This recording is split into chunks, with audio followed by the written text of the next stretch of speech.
talking. I was watching your recording of that mastermind call. That was Yeah, really good. yeah. All right. Well, welcome on board. So you had a question there, Gabby, you're in the middle of, right? Which was what to do with money, or is that your question? Oh, my question. Nate, I was talking about because I was talking about selling properties. Oh, you just muted yourself. You, Ah, you're am I unmuted now. there? Yeah, you are. You are. Can you hear me? I can.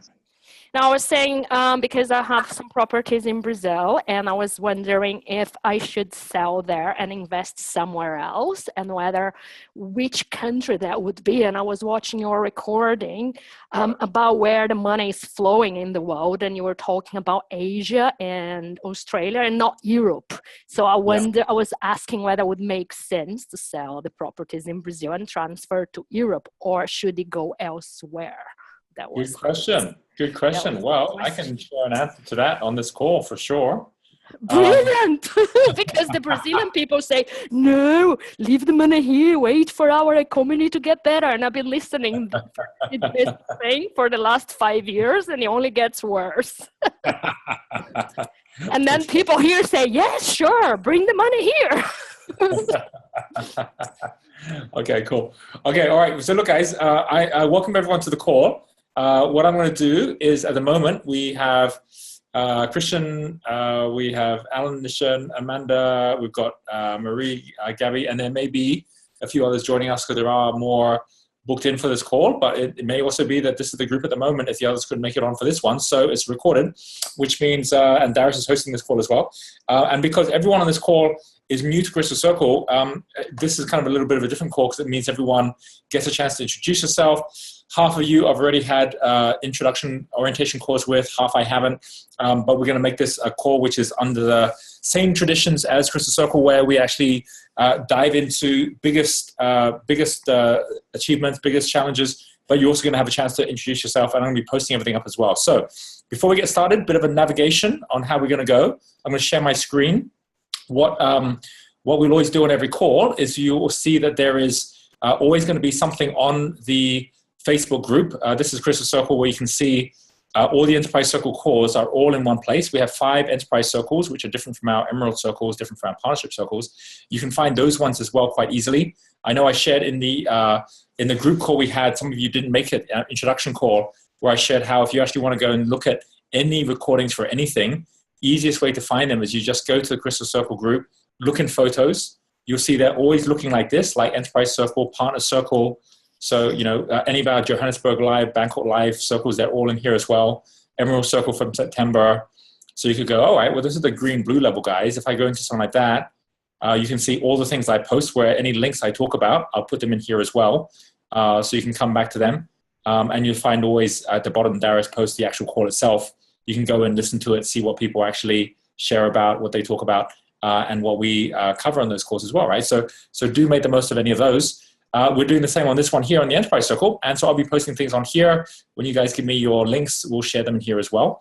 And then we use this as our base document just for those who are part of Enterprise 4. Some of you have been entering information in here already. I know you all had the link for this, but I'm going to give you a second link now as well. So as well as putting down whatever's biggest highlight, whatever's biggest questions, and we're going to go in the first hour, we'll always go through where everyone's at. I'll map it all out. And in the second half, I then answer everything, but I do it in a way that you learn from everything I answer because it all fits into the same jigsaw, right? So you see how that works as we go through it as well. And at the very end, everyone gets a chance to share whatever's the biggest thing, biggest takeaway, biggest action you can take from the core, from all the things we cover as well. So that's it in a nutshell. But here's an extra thing I want to ask you to do. You'll notice that the very first tab down the bottom here is Members Table. When you look at Members Table, you can see here, we put everyone's names. But you can enter in personal size, company size, and so on here as well. So I'll show you what it looks like when it's complete, right? If I go, let's say I open something like let's go to something like Enterprise 5, right? Enterprise Circle 5. If I go to their first page, this is what it looks like, right? It's like you can see everyone's name, their personal site, the company site, any future vision that they've actually got. People post that in to say, here's what I'm aiming to achieve. And then any top passions, profile, any other notes they want to put in as well. This is a good way for us to actually keep track of everyone's sites and everything like that as well, right? So That's pretty much what it looks like once it's done. On this one here, even while we're talking now, you can come to this members table and post in your personal side, company details too. I'll keep checking back on this as we go. And so I'll be posting this as we go as well as you're sharing. But if you haven't posted anything yet, by the time I get to you, then I'll be asking you to basically just share with me best site to go to so I can put it up on there. And then we can use that as context when I'm then sharing back as well. That's the orientation over, right? So I'm going to jump right into it. I'm going to start with Christian, who I had a chance to catch up with. His whole business Escape the Rat Race. I'm going to get the link for that up. You guys can have a look at that later. He's saying his highlight is organizing my week according to the 5 frequencies. So he's actually got into that whole process of doing that. And the new website is now completed. And the biggest questions he's got is, number one, best way to launch my new website to my existing database community of 1,000 plus members in a way that allows them to feel really connected to me and my brand, and offers them a no-brainer opportunity to re-engage by receiving high perceived value, right? So that's like, how do I do that? And then question number 2, I want to build my own personal brand and that of Escape the Rat Race. However, I believe that I can serve so many people by educating and introducing them to all of the missions in Genius U. And so the question is, do I do that being a flow consultant, right? And how can I do this, integrate smoothly to help build my brand? And question 3, my number one problem is distraction, and knowing which activity I should be focusing on right now.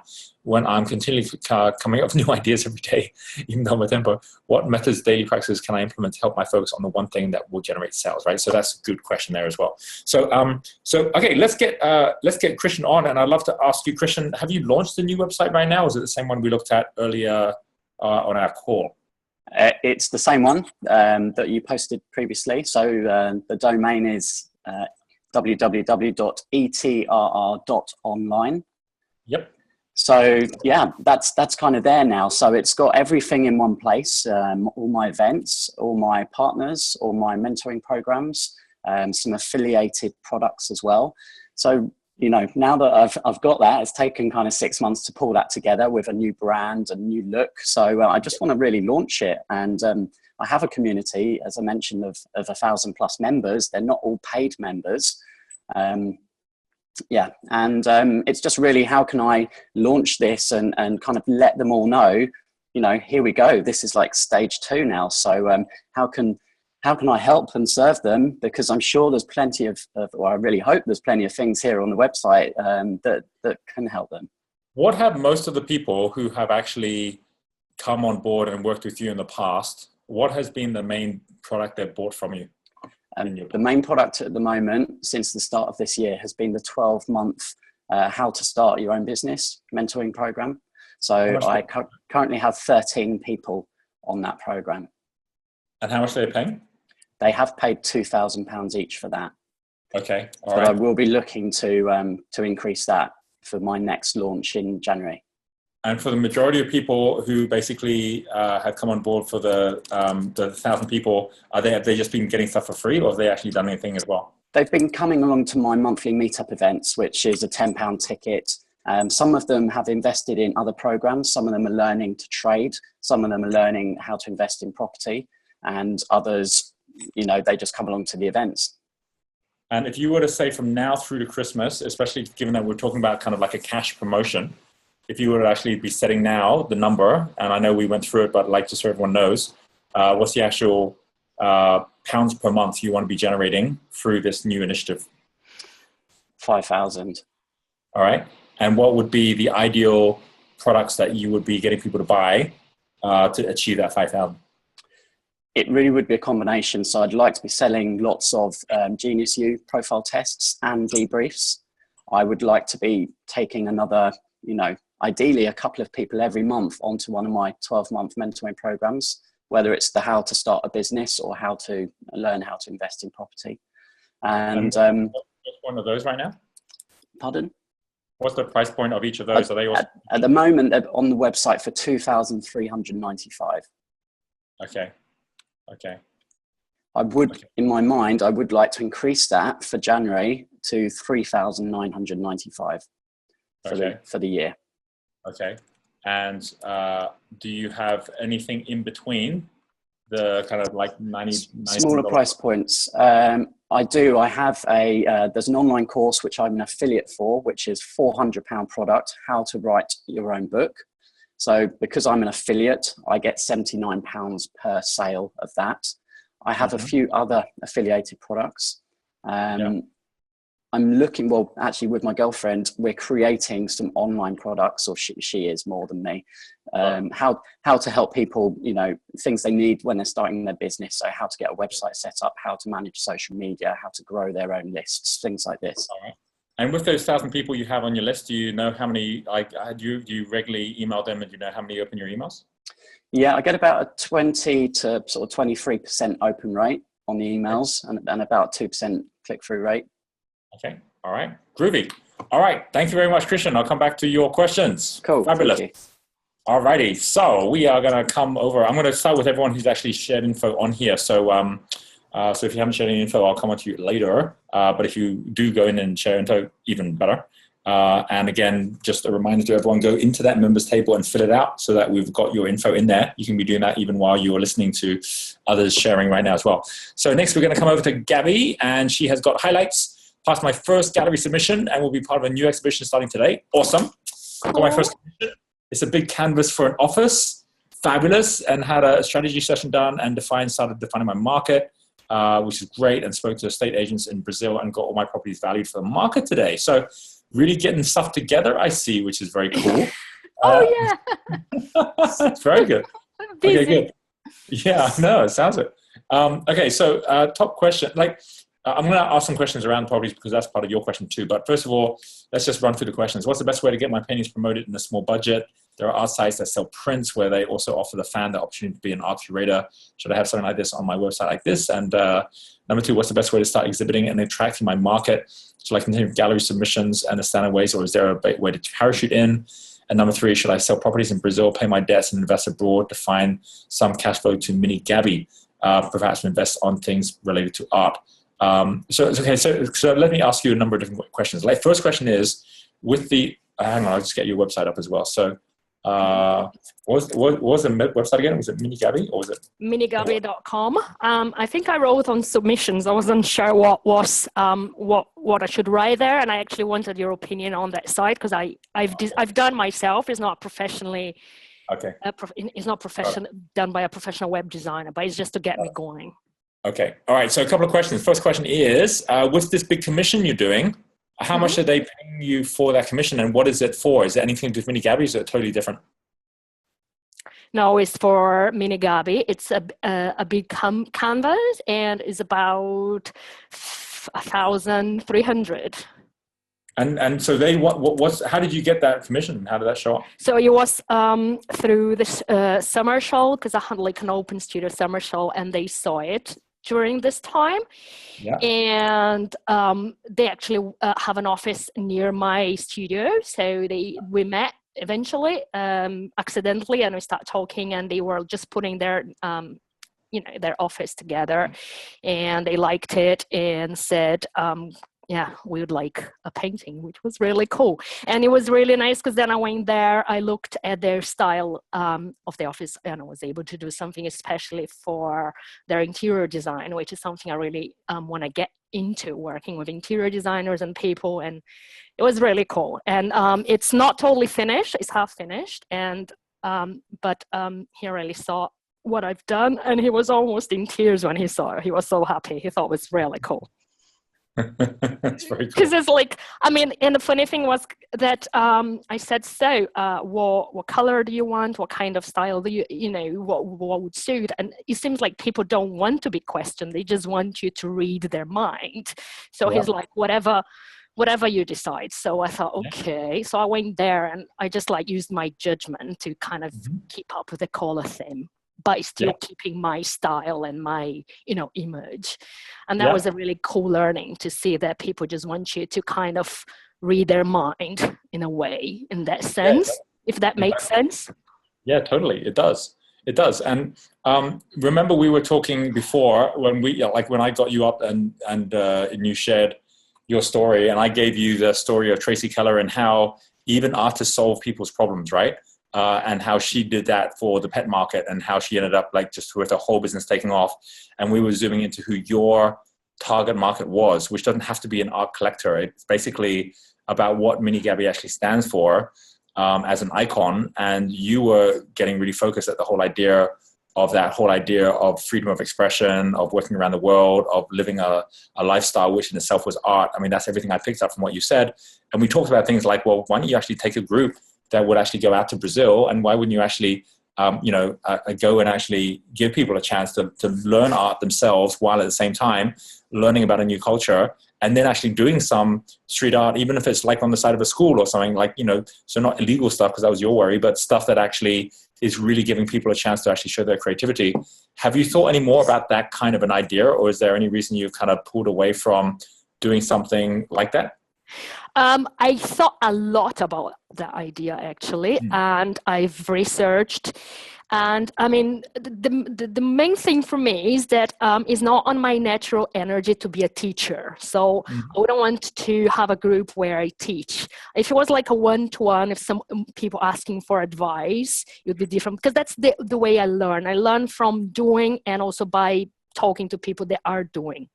So then I thought about the idea, okay, the concept of teaching art doesn't make sense for me and go against what I believe, that you have to find art in yourself. So then I went into the idea of like having spray paint jams. Now, this is things that are already being done in England, but not super done. There are a few street graffiti artists that do, and what they do, there was this guy that I don't know if he was connected with some company that had big containers or what he was, but he had these containers put in different parts of the UK, and then he got people to come and spray the container somehow. I don't know the details. So things like that, I thought maybe a spray paint jam, that could be good, but it's already been done. It's not new.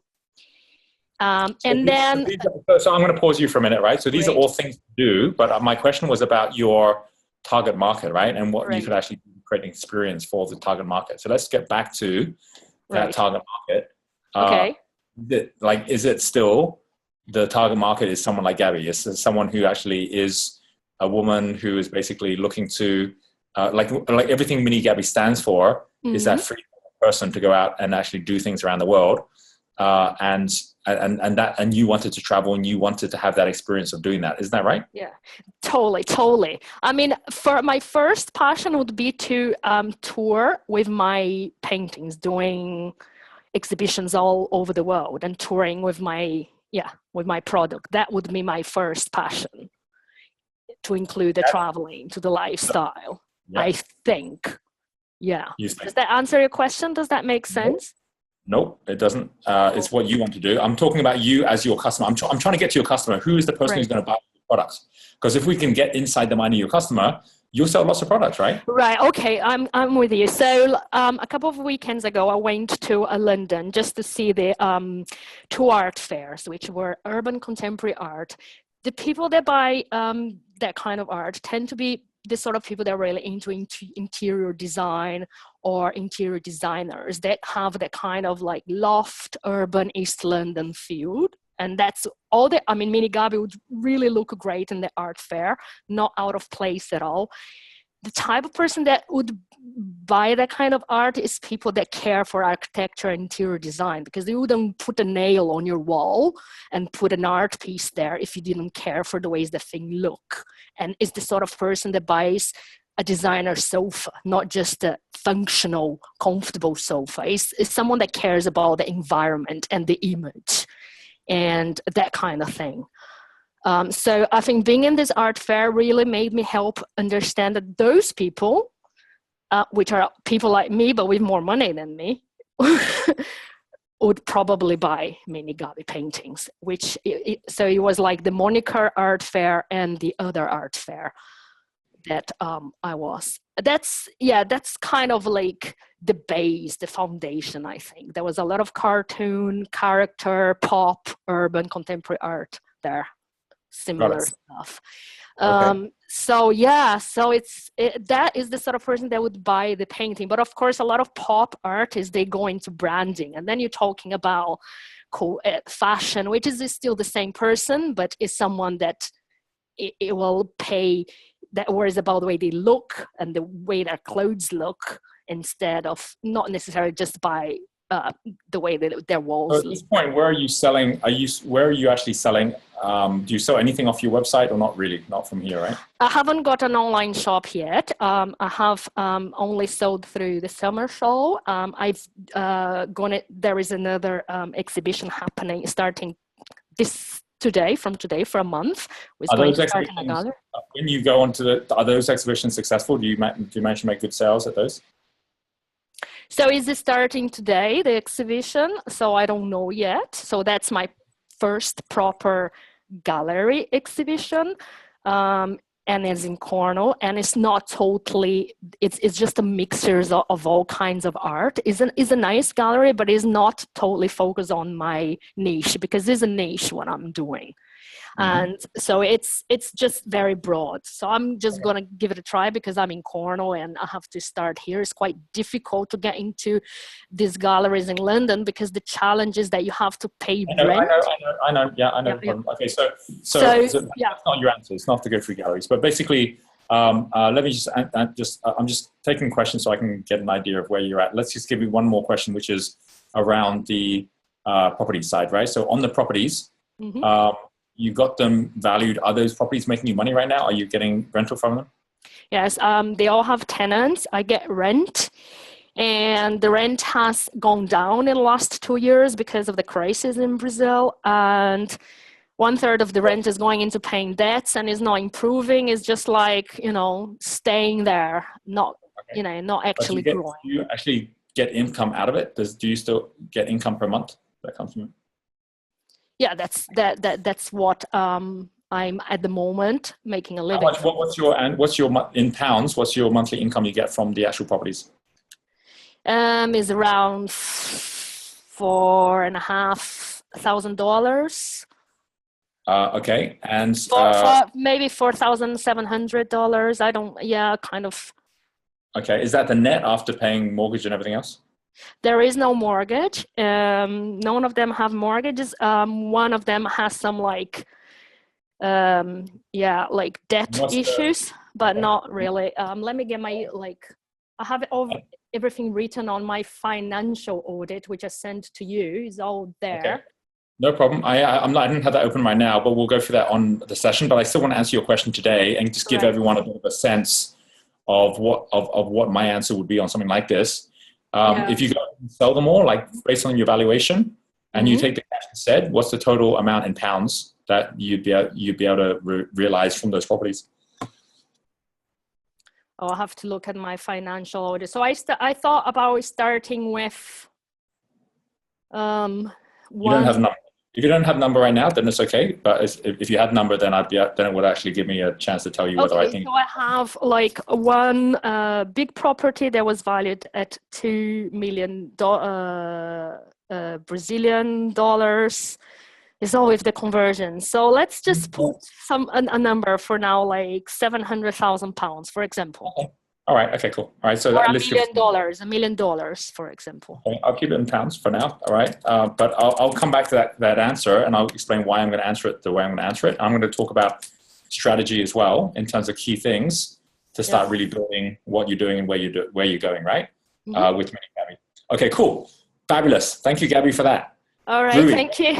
All right. Okay, great. So let's come to the next person who's been sharing here. This is Marie, who has highlighted the vector cards, letting go of the oars, following the flow, which is awesome. Very cool. And as she says, new to the entrepreneur journey, but you've got everything great here. So top 3 questions. Until I unleash my unicorn business, my focus is on flow consultancy. Being a creator, I'm very much enjoying sharing with my clients the $1 million ideas that come out from me. What are your thoughts on monetizing those ideas, right? So lots of ideas coming out, that's good. Enjoying the vector cards. Question around create a deal maker. Client does not like the fact that she is being compared to Donald Trump. And definitely Donald Trump is currently not in his natural flow. You're totally right. He's totally not, right? Which is why he's acting up the way he's acting. And the moment ego gets in the way of your flow, then it doesn't matter what your profile is. It's just not going to work out anyway, right? So, but it's really important if you actually say, how is it that someone like him campaigning the way he's campaigning ended up becoming a billionaire, right? It's because he's a really good deal maker, right? And he's not actually using his deal making at the moment for what he's doing. He's playing a whole different game at the moment. But that's just the way it is. Although some people have requested us to change the photo from Donald Trump, which maybe we should do. I don't know. We'll see if he wins or not. And then number 3. Okay, again, creator deal maker. The vector card says caution for the creator, breakthrough for the deal maker, even though for the 1, 2, 3 method, a creator is a third of the triangle of deal maker thoughts. Yeah, definitely. I can share some. That's a really good specific question, which I'll share like the distinctions that come from those as well as we go. And by the way, just so you guys know, you can actually download on the app. If you go to the App Store, either iOS or Android, you can actually download the Wealth Vector or Wealth Dynamics Wealth Vector cards. Then you've actually got them with you, which is a really cool thing to do. Because, yeah, that's right. Marie's actually showing us she's got it there already. So that really helps a lot when you've got that too. And I'll actually show the Dealmaker one when we're going through it, so you can kind of see what the what that card, if I've got it here, I'm not sure, well, what that card actually says or what it means, right, as we go through it too. Okay, so I'm going to ask a question first of all of you, Marie, in terms of clients. It sounds like you're working with a client already. Have you created business already as a flow consultant where you've got people who you're charging for your services already? I am. I mean, as you know, it's just only been less than a month. So yes. This is fascinating. I don't have a website. I have clients for the last 2 months for my energy work that I do called Psyche, which is releasing limiting beliefs, which I've released my own limiting beliefs. Therefore, I've gotten into the flow. And I mean, this has really been the most fabulous run these last 6 months. So, but really the last 2 months when the Flow Consultancy, when you guys had that extra super special sale and got involved, went to London, met you, but yes, to answer your question, yes, I have gotten, my gosh, now it's 5 clients. Awesome. Just by word of mouth. And when they tell other people, it's, so yeah, this is a wonderful journey. Let me tell you. That is fantastic. Good job. Very, very cool. And you haven't set up a website or done any of that kind of stuff yet, right? Nope. Okay, nope. All right. So it's all just happening, which is exactly. I love seeing everybody else's though. It's really, really cool. Yeah, very, very cool. All right. So, all right, good. So, so I've got, and by the way, when you're talking about coming up with lots of ideas, can you give us an example of the kind of idea you're coming up with? Well, like I was helping a friend. He's into Prezi. And he wanted me to see look at his website. And so we were talking about the different dynamics, and he's totally a tempo genius, but he hasn't done the profile yet. But he was talking about, he was talking about all these images, and yet all his website is all words. And I went, it should be all images, especially about the fold. And so it's only one that I can remember, and now that I'm front of everybody. That's fine. Could you? I mean, like, let me ask you a question. If you had said, "Listen, I want to sort your website out for you and get that thing sorted," do you reckon he'd pay you money to do that? Oh, got it. Yeah, but would you want to do that? I mean, like, because again, you'd either say, "Well, I want to do that," or "I'd like to help people more and go down that route." Or you'd be saying, I'd find someone to help you to do that. But you can still serve them one way or the other. Yep. But this is part of your discovery at the moment, right? Is that when you're out there serving people, you'll find what you love to do and you can go, I'll go do that. And the more you follow what the customers want, the easier it is to make money, right? Because obviously people will pay for you solving their problems for them. So if you spot a problem that they've got and you point it out and they go, holy cow, I've got to sort that out, but I'm too busy. Then you go, well, do you want me to help you do that, right? And you're going to find your ability to just make more and more and more money by being of value to people. It all starts by being close to the customer, which is what you're doing.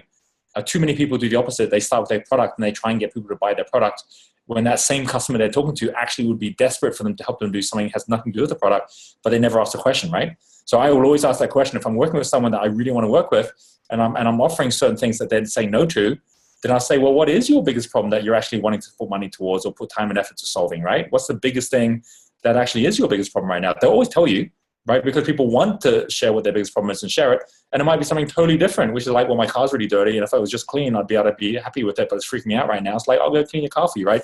If you're at a cash promotion stage where it's like, I'm just going to create cash, then it is about getting better at learning what people really want around you. So it's a good thing that you're coming up with stuff, especially if people appreciate it. but open up that next step, which is if you want help with that, and you'll find all these new opportunities of how you can actually be earning money. And then eventually you'll productize that, right? But to start with, you're in exploration stage, which is a really good place to be right now, which is cool. All right, Marie, we'll come back on that question as well, but welcome to the call, as with everyone else. Fabulous. Okay, so we're going to come back to Marie. We're going to come over. Let's see if we have Mitesh on at the moment. He's put some notes down, but I think he had a challenge and couldn't come onto this call. So I'm going to come back to Mitesh's questions just on the off chance he actually does show up a little later, and then he can go through it himself, but we'll see if that happens. And then next we're going to come over to, we have Nisha next. So Nisha is on the call, and she says, highlight is identifying my perfect customer, which is just what we're talking about, and trying to find a niche. I think I've got it, but not completely confident, if I'm honest. So that's good. We'll talk about that in a second. And then the questions are, how do I revamp, build my brand so that psychotherapy is an add-on, like personal ambassador, low stars, someone who shows the way. Number two, after I find my perfect customer, what next? Lacking in direction, I have time but don't know what to fill it with. I can't have ideas, creator as can't fund them right now. Yes, no point in creating leverage mechanism. You're absolutely right, so don't do that. And having lived a confidential existence due to my profession, not being able to share myself, which I have the urge to do, how can I build a fan base, excited customers, when no one knows me? All right, great. So let's talk about your perfect customer, Nisha. What have you come up with after our conversations? Okay. Well, I was looking at all the clients that I have and trying to find out what sort of they have in common. And I guess some come for specific issues, but a lot of them come, they don't need to, but they want to come. Yeah. And I guess they're committed, they're passionate, they just want to find out what else they want to work on and just explore things. And also once they get to know me, they want to stay. I have a lot of returning clients as well who come back, come and go. So I guess that's the only thing I've identified. So I've come up with competent CAMs as the name of my perfect customer. And that's somebody who doesn't actually really need therapy, but actually is willing to invest in themselves. And, you know, they're really intelligent already. They know themselves well. They've got, you know, they kind of don't need it, but they love to do things like that. So I've been writing this down. They want someone who's going to sort of fast track them, show them the way, who knows how to get them somewhere very quickly, that kind of expert kind of guidance, really. Because that's why my clients come to me. They know me well, and they know if they come to me, I'm going to say it how it is, and they're going to get to the point very quickly. You said again, confident, what was the second word? Competent CAM, just the name. Just the CAM? name. Yeah. C-A-N. I'm not catching the second word. Can, C-A-N, is that what you said? M. CAM, C-A-M. Yeah. Confident CAM. Yeah. Confident CAM. All right, the name CAM. Okay, so confident CAM is someone who, but are they in business? Yeah, definitely. They're already in business. They're already successful. They already know themselves well. It's almost like they're not afraid of challenge. They're not afraid of exploration. They're not afraid of sort of taking risks and going into, because a lot of clients, that's their barrier when they come to therapy, and it gets in the way. Whereas the clients that I like to work with that carry on coming to me are the ones who don't really have to be there. Yeah. And what would you say for them is the most tangible benefit they get out of actually having you work with them? They get to the crux of the issue quicker. They get to find out things they didn't know because they don't think in that way. So they get insights, they get inspiration, but they also get someone, because I'm known for saying how it is. I'm very direct. I don't sort of pussyfoot around. I get to the point. And I think that's why my clients like me and my students like me. Because I have a lot of students that come to my trainings and then want to come to personal therapy with me afterwards because they like the way I work. They like the way I've got humor. I'm very direct. And I don't say it in a gentle way, but they like that. Yeah.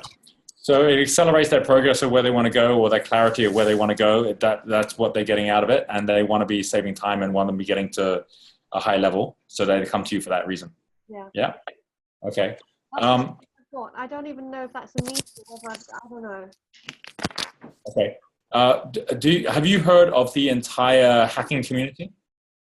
No. Okay, I'm going to share a little bit about what that is and what that means, right? And then you'll kind of see where that could be a fit with what you're doing. What was your website again? Oh, it's really crap. Do you have to show it? It's so bad. I don't have to. I'll leave it off for now. Okay, I'll show that stuff. Okay, cool. All of you. Oh my God. Okay, cool. No problem. Okay, groovy. Okay, so we'll come back to you later, Nisha. Thank you very much for sharing. Alrighty, let's come over. Okay, so that was everyone who'd actually shared info on here. Oh no, I can see we got Amanda who's now shared some info on here as well, right? So I'm going to go through that too. And a few more of you, Gabby and Amanda, have put info on the members table as well. Third reminder for everyone else, go ahead and do that. I want to make sure everyone's got their info in there for sure. So Amanda has got here, highlight is a whole week training last week in Holland, profiling the whole company of talent dynamics. That's awesome. And no questions showing up at the moment. But I would love to hear from you, Amanda, just that experience of taking everyone through that. And if there are any questions that are popping up at the moment that we can add into the mix at the moment as well. So Amanda, over to you. Hello. Oh, you're on mute at the moment. Bottom left-hand corner. Hi, everyone. I trained as a flow consultant 2 years ago, and I've not really done an awful lot with it, but most of my training and coaching is with one small business at the moment. And one of their sister companies made some people redundant a week before last, and wanted me to come in and really help build a platform for the company going forward. So there's only 17 staff left, including the management team. So we profiled the whole company, did the debriefs with all of them, and then I did my training on leadership management, communication, trust, teamwork, and I used talent dynamics to underpin all of that as well. And that was great because at the end of the week, they've made some structural changes, they've learned how to put things in place to communicate better, and they've understood each other better, and they've identified the talent in their organisation and where they would better fit. So it was the first real opportunity for me to actually use talent dynamics in such a big, impactful way. So that was really exciting. Yeah. Yeah. Good. Very good. Excellent. Awesome. And now, oh, by the way, do you have a website I can put up here? No, my website needs to be redone and relaunched. I've indicated in the column there, I've got sort of 3 businesses, and when I have my orientation call with you, and there's a few things going on in the next month or so, which I think will help me to decide where I need to focus my energies, because Flying Colours is what I've been doing for 3 years now as a sole trader with training and coaching. And because I'm an accumulator profile, or perhaps I use that as an excuse, I haven't really put myself out there to promote what I do. But what I have been doing up until this point has been giving me a good foundation, and I feel ready to move that forward. But I also have a property business with my brother-in-law, so we've set up a limited company to do that.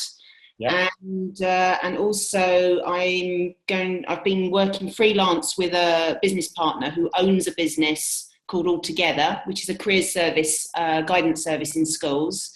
And I know he's offering me a share of the business in November, but I'm waiting to see what that proposal actually is. So there's two out of those 3 are my passion, because it's either being able to work with small businesses and help the leadership and management invest in their people to get the best out of them, improve performance, or it's working with schools to better connect the education system with the employability skills in the workplace. So got it. Okay. And it will be through some kind of partnership on the looks of it. Yes. Yeah. Okay, great.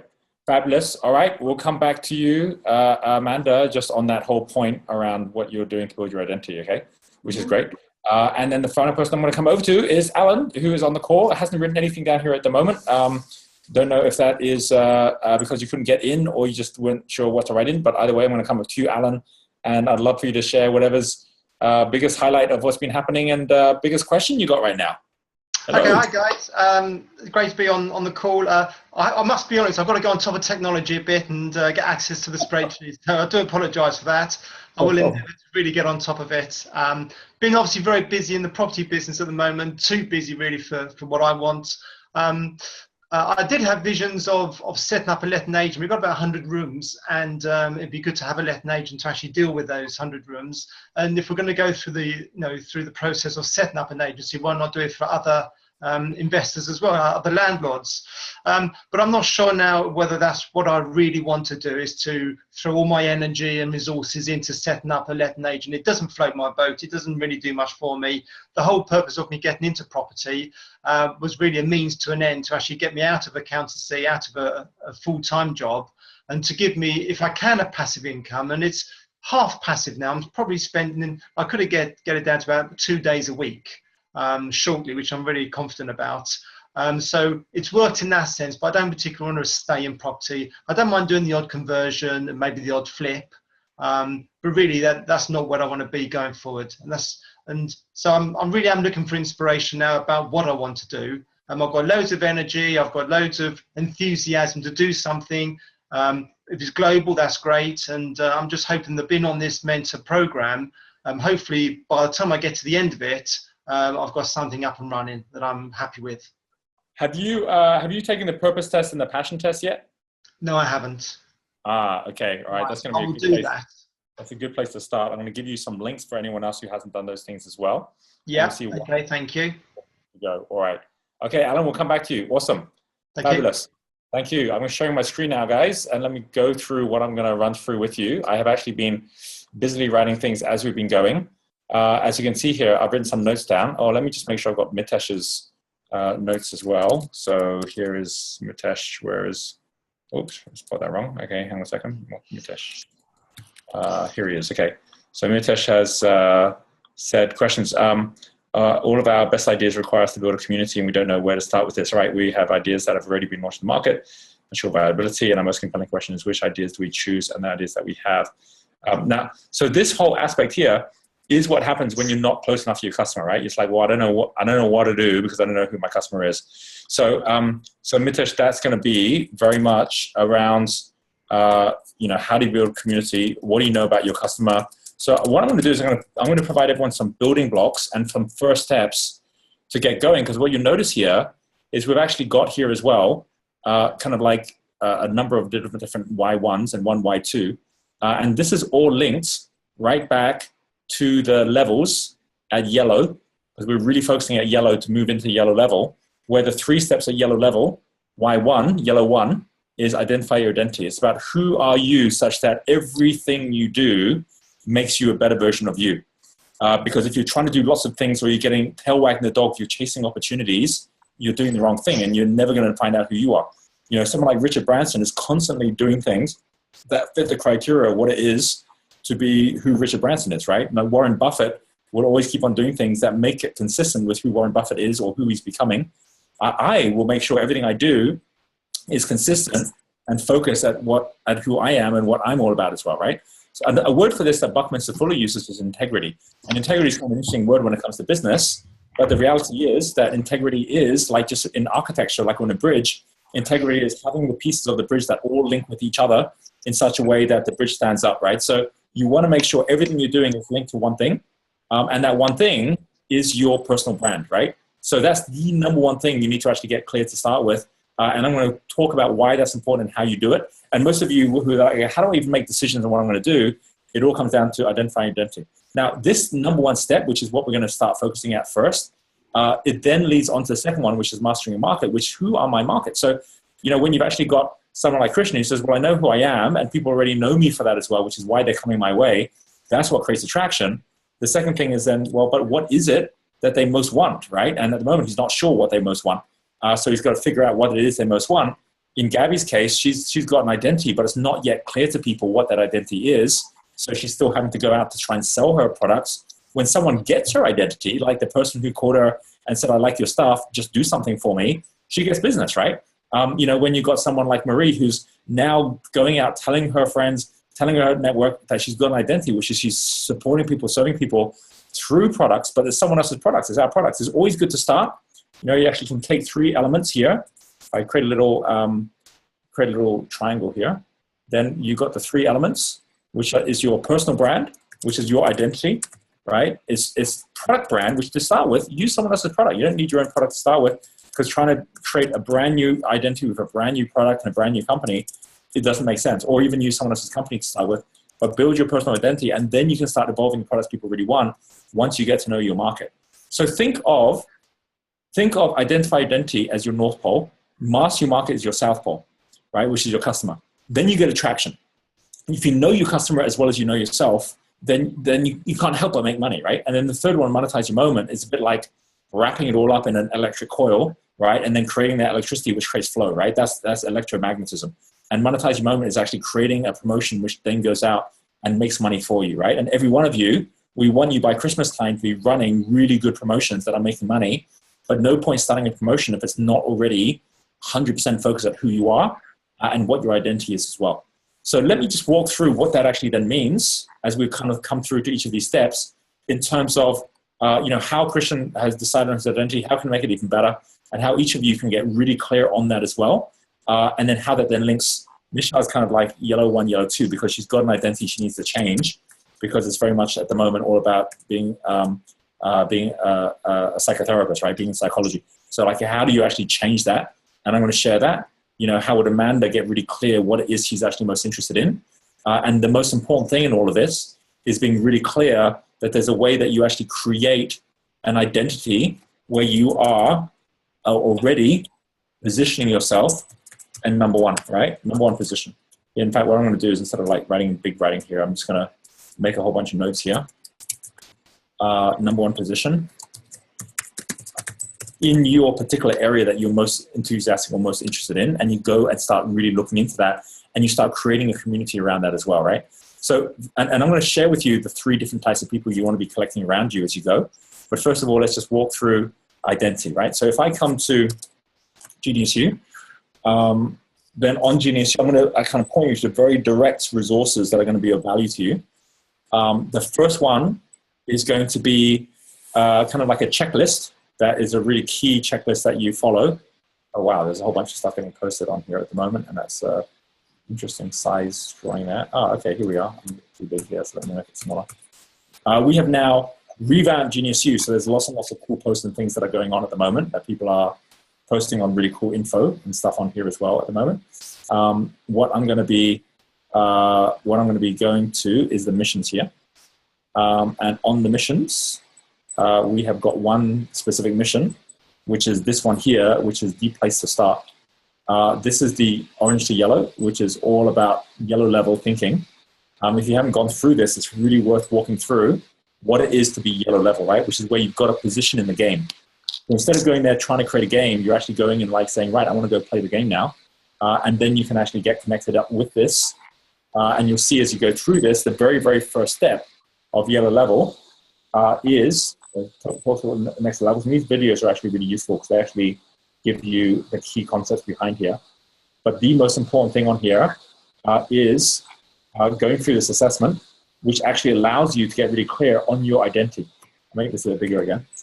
So I have 3 successful people whose paths I clearly identify with, right?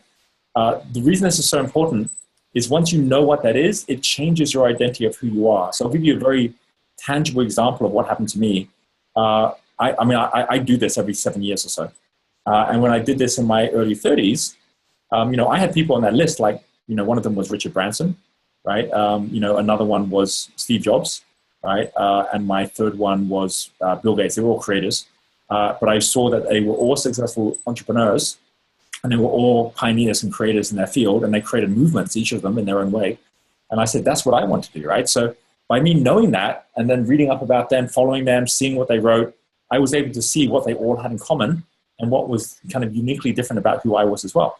And that's how I ended up becoming an entrepreneur and having multiple businesses. And that whole process of doing that and modeling off others that I actually saw as role models, that kind of led me to a certain level. But then when I actually really checked into this about, 5-6 years ago, I said, you know what, I'm ready for an upgrade. And at that point, when I said, well, who would be the people, and a good way of thinking about this is think, well, who would be the people you'd love to see if you were on Wikipedia and people were recognizing you on Wikipedia? Who would be the people you'd want to be seeing yourself related or connected to as well? And at that point, I actually ended up with 3 new people. And they weren't the likes of people like, Richard Branson and so on. I said, you know what, I'm not so interested in just running often building billion-dollar businesses, to be honest. I get much more pleasure out of actually doing things like this, actually mentoring and actually working directly with people and seeing them take off. And that isn't something that I see the likes of people like, Bill Gates doing. So who does that? Who are the people that actually have done that? And I thought, well, there's coaches and mentors, but none of them are people that I really relate to in the same way. And then I thought of Buckminster Fuller, right? And Buckminster Fuller is not with us anymore, but I thought, well, he was out there really talking about the future and talking about and people listened to him after what he had to say, but it was very unique and different than what everyone else was saying at the time. That's why I got attracted to him as well.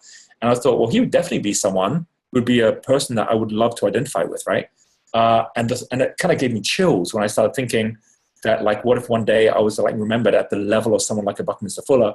That was something to really aspire to, right? And then I had a second person who was Joseph Campbell, who's the person who created the whole, a hero's journey and so on. I thought, well, that's a really cool, pathway as well. And I thought of Carl Jung, third person, who was a thought leader, but in original thinking and created a whole model. And I thought, I love models, and that's what I do. And each of these people have created models as they've gone. And so I suddenly had this whole aspect. And I went to Buckminster Fuller's Wikipedia page, and it said Buckminster Fuller is a futurist. And I thought, well, that's kind of interesting. So that same day, I changed my own LinkedIn profile, and I changed my own website and everything to say I was a futurist, right? And within a year, everyone was saying I was a futurist. But it was because I then had to be that person. So I had a one-paragraph bio that describes me, which actually then changed who I said I was. I described my identity in one powerful sentence, which all the top people do. I identified attractive, profitable partners and peers who actually wanted to work with me. All these things came true by me, first of all, saying who I was going to be, and then being able to focus around that. So that's the very, very first step to do. And then everything, your material presence, your time, environment, your networks. I started actually all of a sudden changing what I was doing, where I was on a big kind of speaking tour, going everywhere, sharing my info with people and building community. It suddenly changed from that to me actually spending more time going and learning from others. And so I actually went and started booking into Singularity University. I joined Peter Diamandis Abundance. I went out and did what people like Buckminster Fuller did, which was go out and learn from the best. And when that happened, everything changed, right? And it just upgraded one more step. And I'm sure in 5 years' time, again, I'll upgrade again. But every time you're going to the next base camp, and then the next camp 2, camp 3. And all of this, by the way, if you go to this link here, this is the link which actually gives you a download of the playbook, which allows you to then actually follow through on all of these things as well, right? Here, I actually use this. So top 3, Buckminster Fuller, Carl Jung, Joseph Campbell. This saves all the info that you've actually got in here as well, right? But you'll see in here, if you opened it, this is the actual playbook you can download. And it actually takes you through the steps. But then it also says if you're if you score low in the first one, I don't know who I identify with, then it takes you through a step by step to say, well, this is about defining it. So start by thinking about 8 people that you could think of that you might aspire to, right? Who would be the top 3 of those 8? What do they have in common with each other? What do you have in common with them? By committing to the path, what would you need to change? And it just gets you thinking in a way which makes it much, much easier for you to actually move forward, right? So for each of you, this would definitely be the first step. I'm not going to give you lots of homework or anything, but this is definitely something I really recommend that by the next call, you really put time into. So and go on an adventure, make it a treasure hunt, make it something that actually gets you excited about the idea that you're going to create this new identity of who you're going to become. Get excited by that as you move forward as well, right? Now, let me take it one step further, right? Because that's basically about you internalizing and seeing where you are. What if we actually take that one step further? I'll start with Nisha, right? Because Nisha's there where she's thinking about this, but she also is already moving a little bit forward. And it's like saying, well, I really now have identified who my customer's going to be. Because that was the conversation I had with her on our orientation call, which is like, you're going to have a tough time chasing business if you're a psychologist, just like every other psychologist. So what makes you different? So she actually chose the customers she'd love to have the most, which are people who are already in business, and you heard exactly what she said, confident CAM, right? So off the back of that, let me share with you the fact that every one of you can hook into a movement. So once you actually know what your personal brand is, link into the movement where you don't have to work hard to get into flow, because there's a whole group of people already getting into flow. So the reason I mentioned the hacker movement is that there's certain people out there. I'll tell you some of the top people. If you go, for example, and it just so happens at the moment that the guys that are actually doing the sharpest job at this aren't women, which means there's a big opportunity for you. But the most famous of all of them, who kind of really got the movement started, was Tim Ferriss. And the reason what is hacking, right? So and you might even like, use the same word, you might use a different word, but the hacking movement is this whole idea of people finding smarter ways to be able to actually be far more effective in what they do. So his people that he focuses at are people who would not say they're broken or they've got trouble or problems. They're people who are just trying to improve themselves in life. So have a look at this, right? My evening routine for optimal relaxation and sleep, right?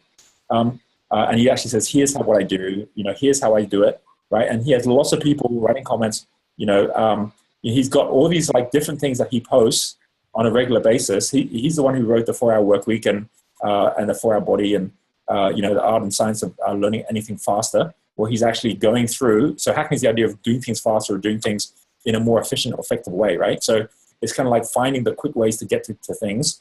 And he will often actually have people that he will have share. Like here, Matt, we've gone too long. Not right now. Matt here is talking about characteristics of successful entrepreneurs, and he goes through what these things are. So he's got these different elements that he actually shares, and that will be an example of somebody that has built a multi-million dollar business out of basically supporting other people, both through his mentoring and also through his work, which is all about life hacking. Okay, let's take a second example, right? So this is one of the people that is very well known right now in the States. His name is Dave Asprey. And Dave, basically, his whole basis of what he does, again, he runs a company called Bulletproof, and he created Bulletproof Coffee. He's got the Bulletproof Executive. He's very much focused at entrepreneurs. But the same thing, he's not looking at people who are struggling. He's looking at people who are doing a good job. But he does it across the board. It's not just, he's got the Bulletproof Diet, for example, right? Which is smart ways. He's got Bulletproof Coffee, Bulletproof Radio. So he's built a whole brand around how to go about improving what you're doing by using science, by using logic, by using more than just kind of woo-woo. You're actually bringing it all together and actually saying, look, here's what we've tested. Here's what we know works better. And this is all part of that same movement too, right? So I'll just give you his link too, because these guys, their stuff, they've got big followings because a lot of people are into, they wouldn't even say they're in self-improvement, but that's exactly what they are part of, right? And they definitely wouldn't call it self-help, which sounds like someone needs help, right? So it is you moving to that next level up where you're actually supporting people in this way. Let me take something a little bit closer to home, because what I'm doing is I'm just giving you different elements and context at the moment. Closer to home, here is someone who is one of our Crystal Circle members, who I definitely think it would actually be worth you actually talking to as well. And this is David Dugan. And what's really interesting about David is that when I started working with David, he had people he was working with almost exactly the same as you, Nisha. I mean, he was basically supporting leaders, entrepreneurs in their business. He was really a straight talker. He would say, look, why don't you try this? Why don't you try that? You're not thinking about this the right way. They loved that kind of mentoring that he was getting, but he couldn't grow his business that much because he hadn't put a brand name to what he was doing. So this is talking about the product brand now, right? And so I really started delving with him in terms of his background and what was it that he had actually created in his background, which was what they would all say was what he did best. And he says, well, I just find those little things that actually, just by that 1% improvement, I really believe that 1% improvement can make all the difference in your business if you just know where to look for that. And I said, well, where in your background does that happen? And he said, well, I was in the Special Forces. I said, you were in the Special Forces? He goes, yeah, I was in the Special Forces. And that's what we found out, was that the Special Forces, compared to the regular army, they just went that extra 1%. They just went into that much more detail in the polish. They went to that much more detail in the strategy, went to that much more detail in the training. And in every one of those things, that 1% extra was actually what it took to be 10 times better. And so that whole idea of being at that level and knowing you're one level above is what it's all about. And I said, what do you call those people? And he goes, well, I don't know. What do you want to call them? It's like Navy SEALs, or what do you want to call them? And I said, well, I was playing Call of Duty with my son. At that point, this was a couple of years ago, I'm playing Call of Duty with my son. And I can tell you that everyone wants to be in the elite, because the elite is basically, they even charge for membership to be an elite. And if you're an elite soldier and you're in there, you get all these extra benefits no one else gets.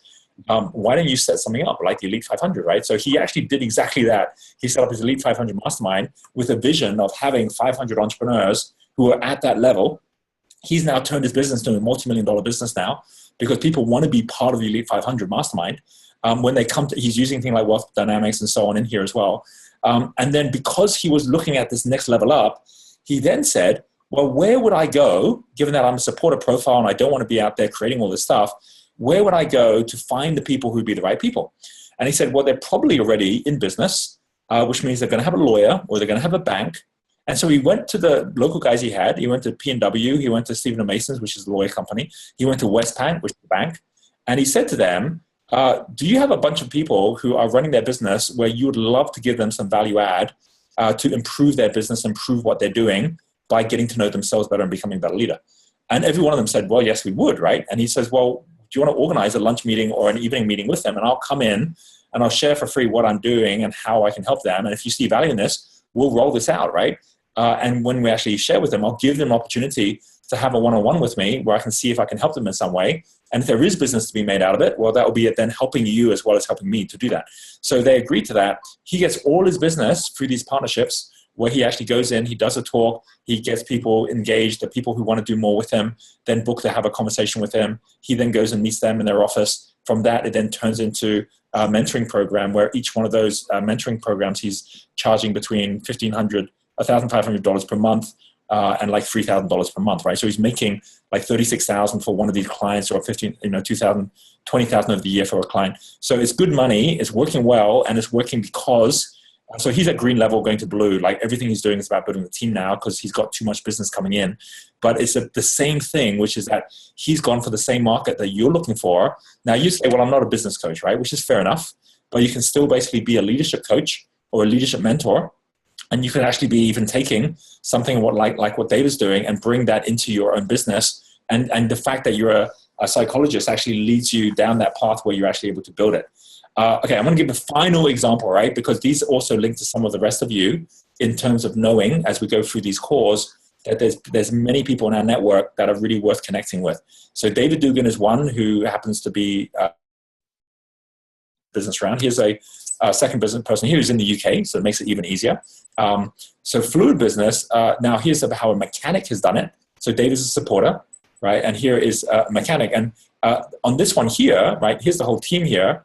And you can see that within the team, and you might recognize, because if you're at the Fast Forward event that we had as well, Peter Booker was basically, he runs the business together with Ray. And Peter Booker, what he did was he basically said, what I want to be able to build is a business where I don't have to worry so much about the products. So that he actually basically took 3 products. One was action coaching, one was our wealth dynamics, talent dynamic, and one was Vern Harnish, who does, this is a great book if you haven't got it, which is Vern's book called Scaling Up.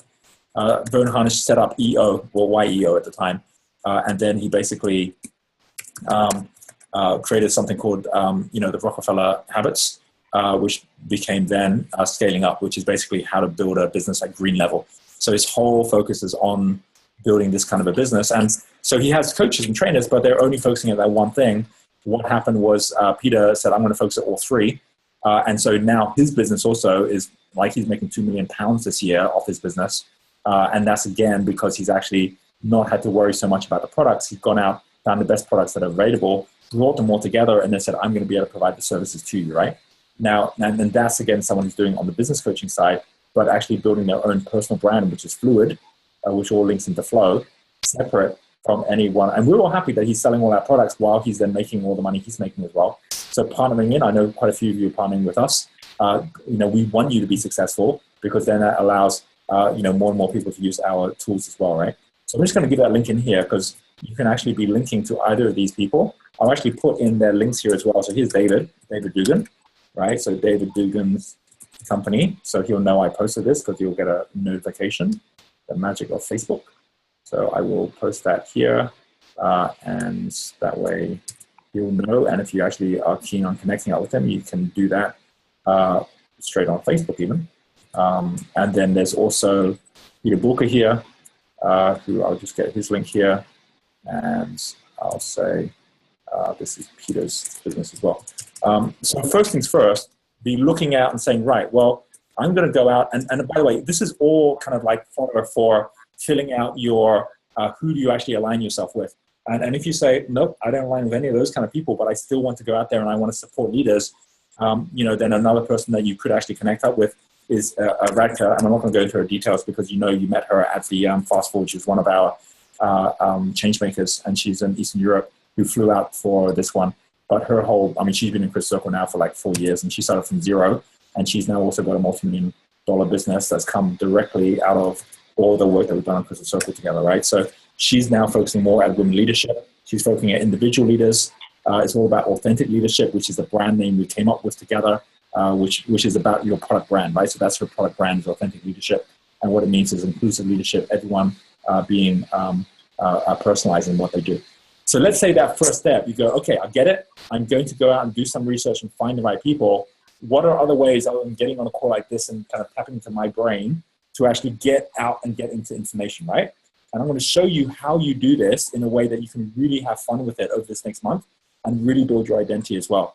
And I'm going to take a different example, right? Although every one of you could do this the same way. What I'll do is I'll take the example now of, let's go for Amanda, right? Let's take Amanda as an example. So Nisha could do exactly the same thing here. Marie can do the same thing here as well. Gabby can do the same thing as well. Let's go to Amanda and say, right, I think I want to do something with businesses. I want to do something with schools. Exactly what that looks like, who knows at this point, but I want to get connected into whatever is happening out there around all these areas and just see what's available, right? So the first things first is, so input in is quality of input in will be quality of output out, right? So the most important thing is understanding how you actually create a river, right? So you need to create your own river. So every day you wake up into a new river of reality on all the opportunities that are out there right now. There are a number of different ways to do it, but the way I recommend, that I think works the best, is by using Twitter. Some of you don't use Twitter right now. I highly recommend it. It's how I've gone out and built my identity every time. And it's not by using it as a broadcast medium. It's by using it as a receiving medium. Think of it like a radio that you're tuning in, okay? So what does it look like, right? So if I come to Twitter, let's imagine I'm coming in, and let's imagine I'm Amanda, okay? So I come into Twitter. Imagine this was Amanda here, which is not, but if it was, right? So here I am. And the first thing I do, okay, in here is I go looking, first of all, for information that I find interesting, right? So let's say, for example, I'm interested in education, okay? Because I think I might be doing something with schools, okay? So if I actually put in education, and let's say I didn't want just any kind of information, right? I want education to do something to do with the future, right? I want to see if things are improving, right? Some kind of shift is happening. And I go searching for that. Then what shows up is lots of people posting stuff which may or may not be valuable. You see people showing up. Google for Education, it's got all sorts of stuff helping students prepare for the future, right? You've got people basically who are posting stuff which may or may not be valuable, invested in future of India's 3D printing education. It's like, well, that's kind of interesting. What's the future hold in store for education? It's like, okay, that's interesting. Back to school with mobile. And suddenly there's this whole world that shows up of what's going on out there, education reforms in schools. Well, who's interested in this? Well, if you're really finding yourself passionate about this as an area, or you're not even sure yet, guaranteed, if you actually start following this stuff, you're going to learn all sorts of cool stuff. And more importantly, you're going to start building a following and a community of people who love the same stuff as you, right? So, for example, this is exactly what I did in terms of becoming a futurist. I went out and started looking at all the futurists, looking at all the stuff to do with the future, looking at all things to do with predictions. I started collecting it all together, and I turned it into my own newspaper, which allowed me to then actually have my own personalized newspaper that other people then subscribe to as well. So the way you do this is, for example, let's say we say, all right, there's some cool people here. I'm going to take an account like this one here, Google for Education. I'm going to follow that. And what I'm going to do is I'm going to add it. See, there's more user actions here. I'm going to click on that. I'm going to add it to my list. So the key to this is your list. Add and remove to lists. Here's all these different lists that I've posted already. I've got lots of lists that I have, right? But let's say we create a list, right, which is basically, Learning Revolution. There's one here already, right? So I'm going to say, I'm going to add that to my Learning Revolution one. And that's going to be an interesting thing for me to look back at later in terms of this means I'm actually filtering all the stuff to just get to that. You might find something else here to say, well, this is really cool news, the 3D printing news, or this one here is really interesting. So I'm going to actually, add this person in as well, right? Or, you might find, someone who's actually got, in fact, the best way to do it is from the top, as well as looking at something like a story here. You can see at the top, it allows you to look at accounts. So you can look at photos, find if there's interesting like graphs out there, and follow those. You can go to accounts, and I guess all the people that are the most valuable ones to follow. So here's Hack Education. We're talking about hacking, right? So I might go and actually follow this one as well. I'm going to add them to my list as well under Learning Revolution, right? You can take a whole bunch of different ones, and find which ones are valuable. If you're not even sure, you can go World Innovation Summit Education. That's really interesting. Do they post good stuff? You can click on them, go have a look. Slum schools provide excellent communities. That's kind of interesting. You've got different languages, not so interesting. But yeah, no, there's some good stuff on here. So you say, all right, I definitely want to follow these guys. Now, you notice something else about this is the moment you start following streams, follow upstream, because this is where you're going to get all your inspiration from. And you're going to realize whatever you want to achieve in life, there's other amazing people who want to help you achieve it because they're in the same movement as you. So like on here, you say, well, these guys, WISE, World Innovation Summit, they've got 53,000 people following them. They're following 3,000, which is a much smaller number, right? They've liked a number of things, which might be interesting. So if the likes are like that, go look at the likes and see, are they liking stuff that is worth following? They said, thank you to this person that liked this thing here. That's a cool story. Okay, I'll follow this person as well. Or you say, well, they're following 3,000 people. Who are they following? Have a look at that. You get all the accounts that they're following, and you go, oh, who's Shannon May? Oh, she runs Bridge International Academy, data-driven designer. Wow, that looks like an interesting person. Like, what's she talking about? UNESCO statistics. Oh, this could be really interesting. So this is like a treasure hunt. It's so much fun where you're actually creating the garden for you to actually play in, right? The playground for you to play in. So, and again, these are all people you can connect with. All the people that I now know around the world, I connected with so many of them on Twitter to start with because they want to hear from you if you're actually already saying, I'm in the UK, I'm involved in education, and so on, and so on it goes on, right? Now, by the way, we just went future education, right? What would happen if we did something different like team mentor, right? The idea that you actually could have mentors for teams where we could actually have businesses that want to get involved in businesses, linking to mentors. This is how we actually launch Talent Atlanta to young people. We're running our apprentice program. So there's people like that you could definitely connect up with as well within our network that are doing some really great stuff right now. But straight away, you come to something like this. And again, you can go to accounts and you can say, look, there's all these different people already out there doing things where they're mentoring teams, where they're actually supporting others as well. So again, you can keep on following different elements that are out there. By the way, just as a side hack, like what if we did something like life hacking and just stepping back for a moment, back to what Nisha was looking at, or life hacks, same thing, you'll find them all out there, which are all doing really interesting stuff. Looks like Tim Ferriss comes up, Life Hacker comes up, and these guys are posting things every single day.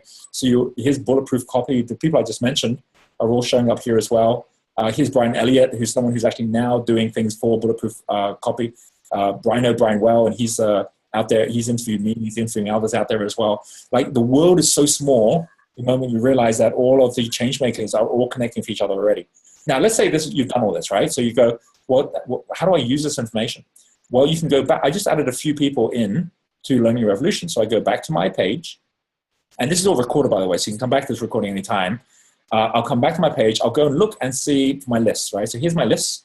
I can click on my lists to begin with. If you've only created one list, you've got it there. I've got a whole bunch of lists I use, but let's go to my one list. Like my future list is all down here, like fast forward. And lots of people follow that as well as me getting it too, right? But let's go to the Learning Revolution list, which is here. You see there's 9 members, so I added some before, right? So here it is. If I click on that, I can see straight away different people that already have been posting things. And it's a pretty limited list at the moment, so only just put a couple of things in. And you can say, well, that's useful, but how useful is that, right? Well, you can go one step further. And what I recommend you do is once you start building your list, what you then do is you go to a site which is called Paper.ly. And this is where you get your personalized email every day, which allows you to be able to actually create like all the news you want, right? So like here on Paper.ly, let's just go in. Here's me. So I've just logged in. You just log in with your Twitter account or so on. And let's say that I want to create a paper, okay? So I go and say, I want to create a paper. So up pops a creation of what news are you interested in, right? And so I say, well, I can actually tell you, but I want to actually manually select my sources. So I said, okay, so what should the paper be? Well, in terms of manually selecting here, I want to do stuff which is all about, education or, future of education, for example. Okay, so I can go search on stuff like to do with that. There's top articles that are showing up for future education.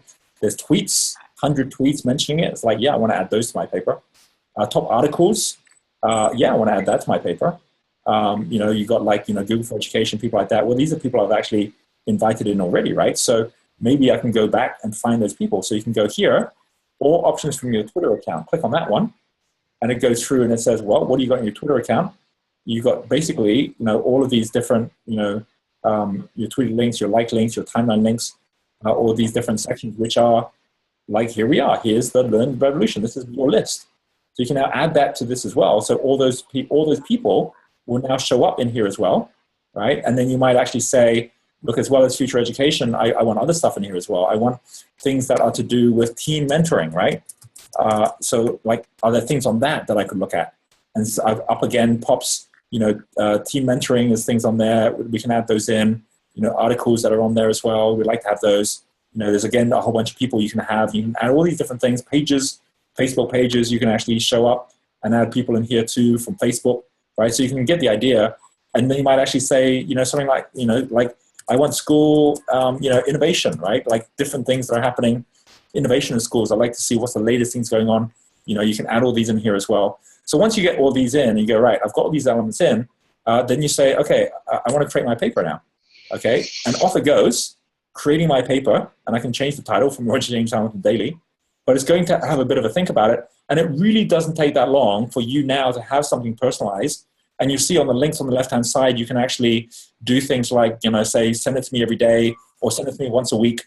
You can open it up so other people can then subscribe to it as well. So my paper, like if I go look for Fast Forward Daily, then even Google picks it up, right? So here's my Fast Forward Daily, where every day I get a paper on all of the future stuff happening around the world. And I read this every day, right? This is where I get all my news. Here's me, and it tells me all about me and who I am. And I get so much stuff that you see when I actually talk at Fast Forward is all of these videos. And they're coming from the top people out there who are sharing all their info, and all the people that I look up to and admire. People like Bill Gates contribute into my paper. People like, Richard Branson contributed, Harvard University contributed, because all these people are all part of that paper. So they're all showing up here as well, right? Here's the paper, by the way, the Roger James Hamilton Daily. Have a look at this. Meet the Changemaker schools, all around kind of mentors that can help millennials beat the stigma of mental illness, with designing schools of the future, education Silk Road to the future, all the different stories, Peter Thiel in the future and funding of education technology. You get the idea. Like, if you woke up to this every day, you would get so excited about your future and where you're going if this is your passion and your purpose. And again, know that like this is a whole lot better than waking up to CNN or Fox News and just hearing more about the elections. This is about you becoming a change maker for the future, right? That's what it is to identify your identity and say, right, I'm going to basically live and breathe the person I'm going to become. And I'm going to become a leading learner where people are following me because of what I'm learning every day from my river. And they're going to know that I'm actually doing a better job than others at sharing on the best stuff. Take the best stuff every day. Take something, post it onto your Facebook account, post it onto your Twitter account, and then people will start seeing that as well. And that's how I built my branding over time. It's not building a branding where it's like, oh, I got to go do some marketing. It's building a branding like, oh my gosh, I can't wait to share this with everyone, right? And then people feel that, and then they actually come on board and become part of that as well. So that whole element, I hope that's really got you like understanding and seeing the power of using the internet as a receiver as opposed to a transmitter, because too many people transmit and they're not transmitting anything of substance at this point. And you don't have to actually transmit by being the creator of the content. You can be transmitting by just being the curator of the content, right? Taking the best stuff out there and choosing the stuff that actually links with you the most, right? So I'd say for every one of you should do that. For someone like Alan, where Alan's like saying, oh, well, I don't even know what it is that I'm actually most keen on to start with. Well, then go in and actually start by saying, right, I'll go back on Genius U. And the first things I'm going to do is I'm going to actually add into my profile some elements like the purpose test, right? So here's the purpose test link if you haven't done it yet. Purpose testing actually allows you very quick, and it gives you which of the 17 purpose streams are yours. The moment you've done it, it shows up on your profile as well, right? So that's the first thing you want to be doing. And I'll put that on here. The second thing is you want to definitely do the passion test, right? Because the passion test will then show you, what is your key passions. Where's the passion test here? Hang on a second. Passion test. Nope. Let me just get this. We've got some background noise going on. Can you help out Darius to just keep the mutes going at the moment so we can Here we go. Okay, so the passion test, here it is. Should know that, passiontest.geniusu. This one basically follow this. Again, these are all just free, so just go and just do it. But then these actually then show up on your GeniusU profile as well. So you can actually see what your passions are. And the reason that that's so valuable is that you can then connect with other people that have the same passion with you. And you can also say, oh, that's interesting. I came up with like environment, or I came up with health. Okay, well, that's a good thing to know now. I'm going to go and actually start following stuff around and seeing what really excites me. There's two elements when it comes to upstream, downstream, right? Which is us as a creator and us as a consumer. When you're creating from scratch, you're actually ending up doing a poor job because you're going upstream, not yet doing anything that people think is valuable. It's just your best idea. When you're being a consumer, you're consuming something that's already of value, which is out there. Most of us are retail consumers. A retail consumer is someone who is consuming something that's already being produced and is being sold, which means that at the end of the day, all we're doing is spending money, right? Because money spent.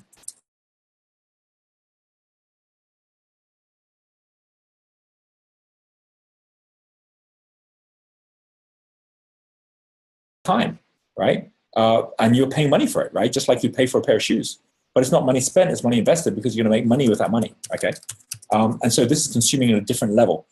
So when you're actually taking someone's business idea and you're saying, right, I'm going to partner with that person. So this is time invested now, right? I'm going to work with that person. It's easier to go out and actually shop for a pair of shoes than to make a pair of shoes. And similarly, it's easier to go out and shop for a business model than it is to make a business model. So instead of saying, how do I create the business model, go find the people doing the best job, doing what you'd love to do, and say, what business models are they using? And then how can I modify that? And that's what I do all the time, which is how we've actually been able to evolve and grow so many different things that we've been up to and what we do as well, right? So I would say start those two and then go through that same process. So in a month's time, you go, holy cow, I've actually figured out my identity. I've actually figured out that I'm actually really passionate about these things, not so much about those things. I've gone and explored, and I've found from exploring the top 3 people that I really love are these people here. And you've actually got all of that now that's in place, right? I'm just going to add a couple more things, right? Because I think this is so important to get right to begin with. Let's say someone like Amanda has gone out and she's got these opportunities to get involved in different things. Or no, actually take a different level. Let's take Alan, who's actually at that level where it's like, well, I know I want to do something different.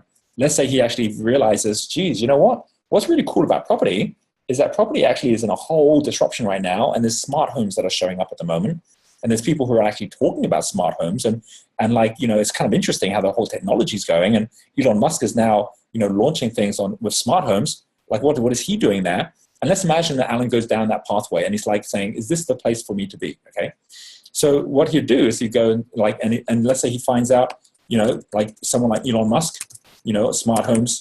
That he's got an announcement on his roofs, which I just happen to know about, which is where he is going to be announcing on October 28th, which is in less than a week or in about a week's time, his new solar roofs, which are going to be unbelievable, believe it. It's going to be like Tesla for houses, where he's actually taking our homes and basically making them self-sufficient, and then also allowing them to charge a car and all the rest of it as well, right? So he's actually going into smart homes now.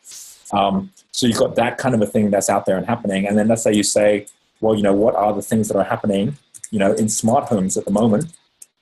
And you actually just go and have a look. You can look at it on Twitter. You can also come onto your news search and see, different things that people are doing with smart homes at the moment. There's lots and lots of really interesting things that are going on out there. And people who are like on the new frontier, right? And then if you actually say, well, that's kind of interesting. Are there actually pioneers out there that are actually doing interesting things in this whole area, right? Who are the top pioneers in this, right? And if you actually say, right, smart homes pioneers or smart homes thought leaders to follow, right? Then up shows people that actually people already are sharing, like all the different stuff that actually be looking at, things that actually are changing the way that people are actually pioneering, homes and smart homes. And if you say, well, like one of the best places that people go to is actually searching on the videos, right? Because then it's like, what is a smart home? People are showing the latest things that are actually taking place in smart homes, right? And then once you actually, future smart homes are all showing up, and you can see who's doing what out there, and you can actually start zooming into the stuff that you find most interesting. And then at that point, you then right, well, I want to actually, follow some of the people that are at the kind of forefront of this at the moment, right? Well, where would I find them? and you can go to something like, all right, I'm just going to go and actually look for anyone who's written a book on this, right? And I'm going to go and look for that on Amazon, okay? And then up will show like, stuff that Amazon's right into smart homes right now with their whole Echo that they're creating at the moment, which is all voice commands and so on as well, right? So these are things that are then showing up here. And so you could then actually go, all right, well, I'm going to actually go onto Amazon now, because if I can find out who out there is already talking about this stuff, right? And you go into smart homes and you might, be looking for it specifically in books or in Kindles or so on, right? Then already the people who are already at the forefront, who are thinking about this stuff and who are actually, setting it up, have already written books about it. 1 Hour Smart Home from James Both, right? Who are doing interesting things which go, well, that's kind of interesting. I wonder if there's actually some people who are doing some really cool stuff that you could then get involved in as well, and what it is that they're doing in those particular areas, and then follow along on those people as well, right? And every one of these people are partnering up with others as well, right? So it's about actually just getting connected in a way that actually gives you a whole way of actually getting into an entire community of people that are then able to actually say, well, we want to work with you as well. And then you've got yourself an entire community that wants to build around what you're doing too. Let's take that, because I want to go from that concept of yellow level 1, and I want to come over to where Gabby and Christian are, and then I'm going to finish up with Marie's question here, right? So because Gabby kind of knows she knows who she wants to be, which is an artist. But knowing that you want to be an artist is different from knowing that you actually really are not so much just doing any kind of art. You're really about the idea of mini Gabby and the idea of actually, okay, well, like this is almost something you want to turn into a movement in itself. And we talked about that too. So how could you actually create a movement around art such that others then become raving fans? When we were together, and not everyone was together with us, I gave the story about Tracy Keller. This is Tracy's website. So artist, and her business has transformed since she joined Crystal Circle a year ago. She's coming along for Crystal Circle Conference as well. So if any of you guys are coming along for that, she'll be there. And her story is just amazing, because when she joined, she was struggling the same way Sarah and Gabby was talking about, difficult getting into galleries. Tracy was trying to get into galleries and finding it really tough to do it. And I said, well, don't try and get in the galleries. Forget about the galleries. Get it so the galleries will come to you. And they'll only come to you if you already have got a captive base of people that you actually are wanting to work with, right? Or want to work with you as well. And so what she did, she didn't do cushion covers before, right? Now she's doing cushion covers. These are the ones she did for us, for our Big Five from Africa. But the reason she did that was she was realizing every time she actually was doing a painting, she'd sell it once and that would be it. And prints would never really sell that well. So we said, well, why don't you turn this into something that's actually more practical, more people would use. And so she actually did that. It's slow coming on, but basically this is the kind of art that she does. And what was really the shift was when she said, well, who's my real customer? Who is it that I actually want to really get a direct connection with? Because she had no database of people other than some people that came to her website and were like high-end collectors. She had no database and people buying stuff at a lower end. And you need to have that, right? For Gabby to go out and find one person willing to pay her £1,000, she's better off finding 100 people willing to pay £10 each. And one of those 100 will know someone who wants to buy one for £1,000, okay? So that's the difference of knowing that you have each of you 3 different levels. I'm just going to draw the levels out here, right? Let's just do this here. 3 different levels. And each of these different levels is basically a group of people who are, let's see if I can do it with my fancy drawings here. Use my my crude drawings in the way I do this, but it will work, right? So here's the top level, right? So this one here, first level, this is your community, okay? And your community are not people who are paying you with money. These are people who are paying you with simply their time and attention. That's all, okay? So you're going to have basically your community that they're basically just paying with time and attention. That's it. And they're never going to pay you money, right? Or they might pay you a little bit of money.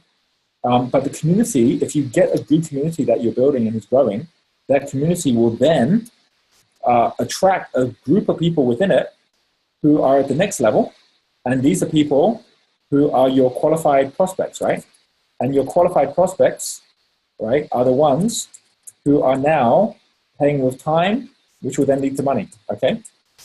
Because these are the people who are saying, oh, look, I'm willing to show up somewhere, or I'm willing to download something, or I'm willing to join your email list. These are people who are actually willing to actually take time out of everything else they do for your stuff because it was worth their attention. And then from there, they might even pay a little bit of money. And then that then leads to your customers, who are the ones that are going to pay you more money, right? So customers who are now paying with their money, but they're also paying with their reputation because they're going to be promoting you as well, right? That is the third level in the center. And expect that you could have at least 100 times. It may be 100, it may be more like 10 times, where for every 10 customers you're going to have, right?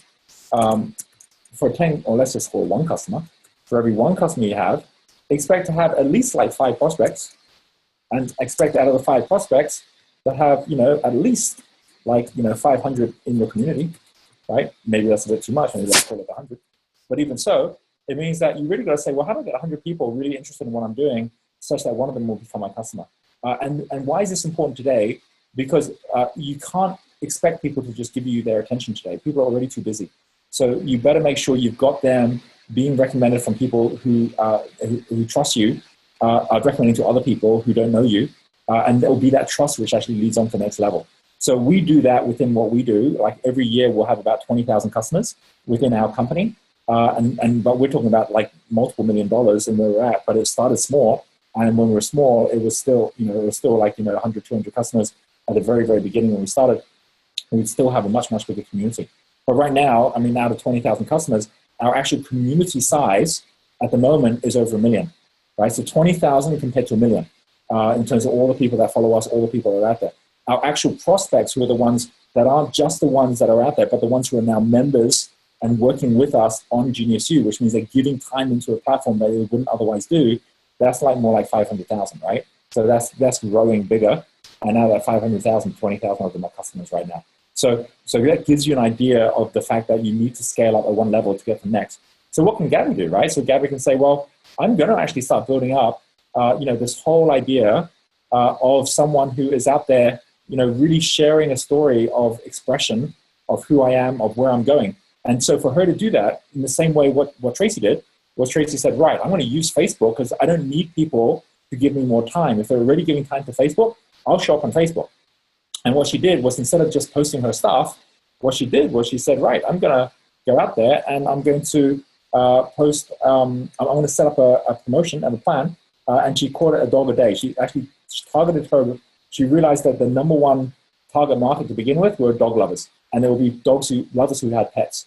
So she basically went out and she got these cushions made. The way she did this, she actually made a competition where she actually got people to write in with their dogs, right? So you can see here, they posted their dog photos, and then she would pick one day, every day she would paint one painting of one of the dogs.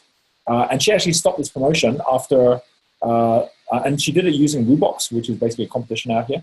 And WooBox is basically a way that people can actually interact with Facebook. It's free or very cheap if you're going to be using it to grow. She did this where people actually would post a photo of their dog. People could vote for it. They could like it. And then that way, lots more people heard about her that didn't know about her before, because friends were saying, vote for my dog. She stopped it after a week because she actually had hate mail where she had people saying, why didn't you pick my dog? My dog's better than looking than that other dog. That dog's an ugly dog. You shouldn't pick that dog. So she was like, oh my gosh, this is terrible. I'm making all you people upset. So she stopped it. And I'm like, no, this is good. If you've got an emotional connection like that, an emotional reaction from your customers, that's a good thing, right? But don't make them upset. Like, give them something. Like, everyone who joins, give them a token so they at least still feel that their dog's special, and say, sorry, your dog won't pick this time, try again next time. And then that way they won't get mad at you. And that's exactly what she did do. She started a competition again. And everyone who came in either had a chance, once their dog was painted, of course they were super excited. And of course they shared it with everyone. My dog's getting painted and here's the picture. It was a photo on Facebook, but she was selling that same photo for like $3,000, $4,000. And the number of people who bought the photos, others basically saw the photo then showing up on the cushion covers. And it was kind of funny because it was a bit of a running joke that she says, well, the problem is with a cushion cover, you can only really sell it like once because you can't have the same face 5 or 6 times. And then she figured out stuff like sausage dogs work really well because they've got extensions in the middle, right? So you can just have lots of them and have a really long sofa with like 3 extensions in the middle. So She just figured out all these different ways that she now basically does this. And the way that she makes a lot of her money is that she will do this. See what's happening here? She goes to some of the stores. She's got other people now doing this with her as well. There's some really, really cool market stores, and I really think we're rubber hits the road here. Gabby, if you were to do a number of things, number one, say, I'm going to really build the identity of who Mini Gabby is. I'm going to create a series called The Adventures of Mini Gabby. And I'm going to take Mini Gabby to different parts of the world with awesome pictures. And I'm going to actually get out there and say, I'm going to get people, I'm going to actually create a page called The Adventures of Mini Gabby. I'm going to be saying, Mini Gabby represents the woman adventurer in all of us, right? Mini Gabby represents freedom of expression. Mini Gabby represents, say what it is and who this person is, and say, get the message out. Like Mini Gabby believes in equality, Mini Gabby believes in adventure, and then say, help spread the word by, sharing where you'd like Mini Gabby to go next and who you'd want her to connect with. And it's not just about putting her in positions with different people. It's like, who do you want her to meet? Like, I want to meet Mother Teresa, right? Do a painting, which is actual, and make it a simple one, make it a sketch, which is Mini Gabby with a quote from Mother Teresa. Post that on Facebook. It will get shared all over, right? And actually say down at the bottom, Mini Gabby meets Mother Teresa, right? And people will start following you, and people will start getting inspired by you, and people will start sharing that on their walls. And as that starts happening, and more people know about it, they'll be coming back your way as well. And then you basically, after a month of doing that, you then run a competition, which is a competition for an original Mini Gabby painting, right? And for people to be part of that competition, they need to basically write in with their story, their Mini Gabby story. It's like what happened in their life, which is exactly what would have happened to Mini Gabby. Well, I went on this adventure and this happened to me and such. That's why I deserve a Mini Gabby painting, right? Someone else would say, well, I basically quit my job and I started my business and I'm now doing this. That's why I deserve a Mini Gabby painting. And you have these amazing Mini Gabby stories that you then actually have as well. And that's what it is to have a movement. That's what it is to get people engaged, where you're not worrying about having to go into the gallery because you've got everyone now basically sharing. And I would go out and I'd get a temporary stand in Camden or a temporary stand, in one of the arts fairs, and I'd actually be out there with your prints, which you're starting to do, but your prints currently don't yet tell an explicit story, right? I mean, at the moment, it's pictures where people have to figure out the story for themselves. It's clear what you're going for when you actually talk about, the breathe or the focus or the temple or the piece, but it's not yet into the fact that you can follow along with this person and identify them in such a way you fall in love with Mini Gabby, which is what you want people to do.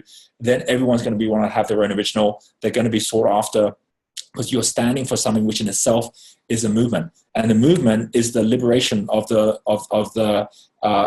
female essence or female spirit in all of us, not just in women, but in all of us, right? And that's where the world is right now. So live it and breathe that. And bring it out in Mini Gabby, and you've got that you can actually then grow. Then you will have galleries be saying, like, can we have your pieces on board as well? Can we do that too, right? And you talk about pop art. This is exactly how the likes of Warhol and others actually got out there and got going. Is that they were just connecting with the public in a very, very different way, and it wasn't all about just the top end collectors. Then the top end collectors came in because of that. That's what I would be doing as the next steps for you, and hit your promotion by doing that as well. Let's take that one final step and actually say, well, what about for Christian? Well, in Christian's case, he's already got a group of people who've been willing to pay him some money. You've got at the moment, a goal that you want to achieve, which is $5,000 a month. Your biggest challenge is that you've actually gone from, I know who I want to be, and then kind of like on your page, you've then kind of said, and here's the supermarket, here's everything, right? And really, there's just too much stuff. Ready to quit 9 to 5, learn more. It's like, okay, I want to learn more. So I go to click to learn more. And what happens at that point is I come to ticket for success. Oh, so what do I have to do? Buy a ticket? No, it's not a ticket. It's a story about Christian. It's like, oh, okay, so I've got to read a video. Then what am I actually here for? What am I going to have solved? Where am I going? Oh, there's nothing to do, right? And I'm going to log off. That's even if I clicked on it, right? So the challenge you've got is that you're going to miss all that opportunity of people coming your way to do things with you, when in fact what you're really wanting to do to start with is you're wanting to actually direct people into a very, very specific number of course of action which they feel really excited and good about, right? So the way for you to do that, a really simple way for you to do it, is to do it the way that we do it, which is we will always start a launch promotion, first of all, with a pre-launch. right? So for those of you who are ready for this, and for Christian, you can do exactly the same thing here as well. On Genius U, take that second step. You might have done it already, but the second step basically at within these within this one here, the orange to yellow. This second step is the master market one, right? Which is basically mapping out who your real customers are. Understanding your customers. Do you know your market? Do you know your biggest competitors? What they're doing? Have you got your market segments? These are all elements that link into this. But I'm going to shortcut that for you and say, as well as being able to do those steps, which I'll post in notes here in a second. I'll post those afterwards. I think I've lost my whatever. I'll find it now. As well as posting that in, let me share that the biggest thing about a launch promotion isn't the launch promotion. The biggest thing about the launch promotion is the pre-launch promotion. So it's basically when you are going to be sharing with your current warm database, your big fans, that there's something big coming, that you're opening it up, and that they get the first bite of the cherry. They're the first on board, and so they're going to feel super special because you're actually providing that. So here's what I would do if I was you. I would go to those 1,000 people, who you're going to get 200 people who are going to open it as well. You're going to say, hey, great news. In January, we're going to be launching our next round of programs. We're going to be helping those who are looking to escape the rat race to understand how to do that. And we have a lot of success, which actually allows you to do this and step out of the rat race, right? You've got, going out of the rat race, and I shared before, going from the rat race up to the eagle's nest, right? But if you don't like that, you might even go something like, going from that, into, I don't know what else you could say, or you can even use the whole genius idea, right? And actually say, that you actually go out from the rat circle up to the genius circle. And you can actually say that when you're working, what you're going to be doing is you're going to be launching basically a number of spots, which are going to be available in January to the larger community. You're actually out there going to be sharing about this as well.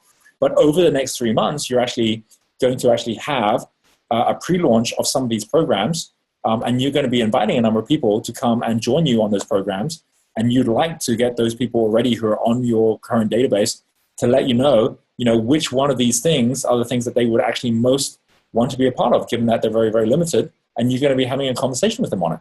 And what I would do if I was you, given that you've got 2 at the moment, which are at the 12-month level, is instead of setting the key to a promotion, is you're not setting it as a target, you're setting it as a limit, right? Not a target, but a limit, which means if you're trying to hit 5,000, you're saying, I'm only going to make 5,000.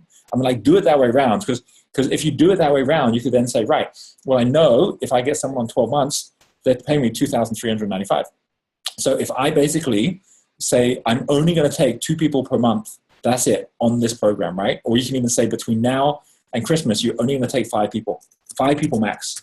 Right? Suddenly people go, seriously, only 5 people? Well, maybe I should be one of those people. So you say, I'm only going to bring those 5 people on at the high level, right? But you can also say, but you're going to have an opportunity to work also with 10 people, where those 10 people are going to basically have you guide them right through a session, right? And you could say this is going to be an afternoon session where you're going to guide them through, or you could say, let's not do an afternoon session. Let's say it's going to be, 4 sessions over 2 months. So like every second weekend, be with them and check in on them as well as accountability, where you can even use the stuff on Genius U, and you can say, right, we'll find out which level you're at, and we're going to lift you up 1 level. And the only thing I'm asking in return by you doing this is that we get your success story, because when we launch, I want to have a number of success stories on board. So now they're on board saying, well, it's in your interest to actually have them as a success story. So yes, I want to be part of that, to be in this. You say, if you're going to be in this, you're actually going to be, if you're the right person, if I select you to be part of this, then you're going to be getting a deep discount, like much, much less than anyone else would be getting to be part of this. And you're going to be one of our success stories as a result of it. When I launch, I'll be working with many more people. So you're going to get ahead of everyone else to be part of this as well.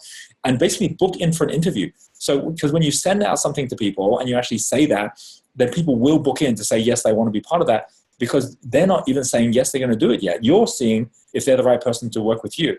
And the reason I say something like the 4 sessions, so on, and do that instead of your other product you've got here, is you do need something which is sitting more at like the $300 level if you're going to be doing something at the $2,300 level, right? There's got to have this feel, which is I'm not ready for this yet, but I'm ready for that, right? And knowing that if they stayed on for 12 months, they're getting way more value than that. So it's worth them staying on for 12 months.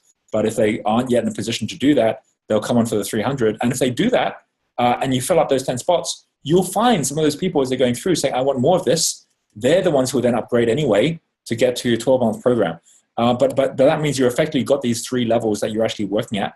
And you can actually start with something really, really simple, which is an email which goes out to everyone, which says, hey, really great news. We have something very, very exciting, which is launching in January, which is including, a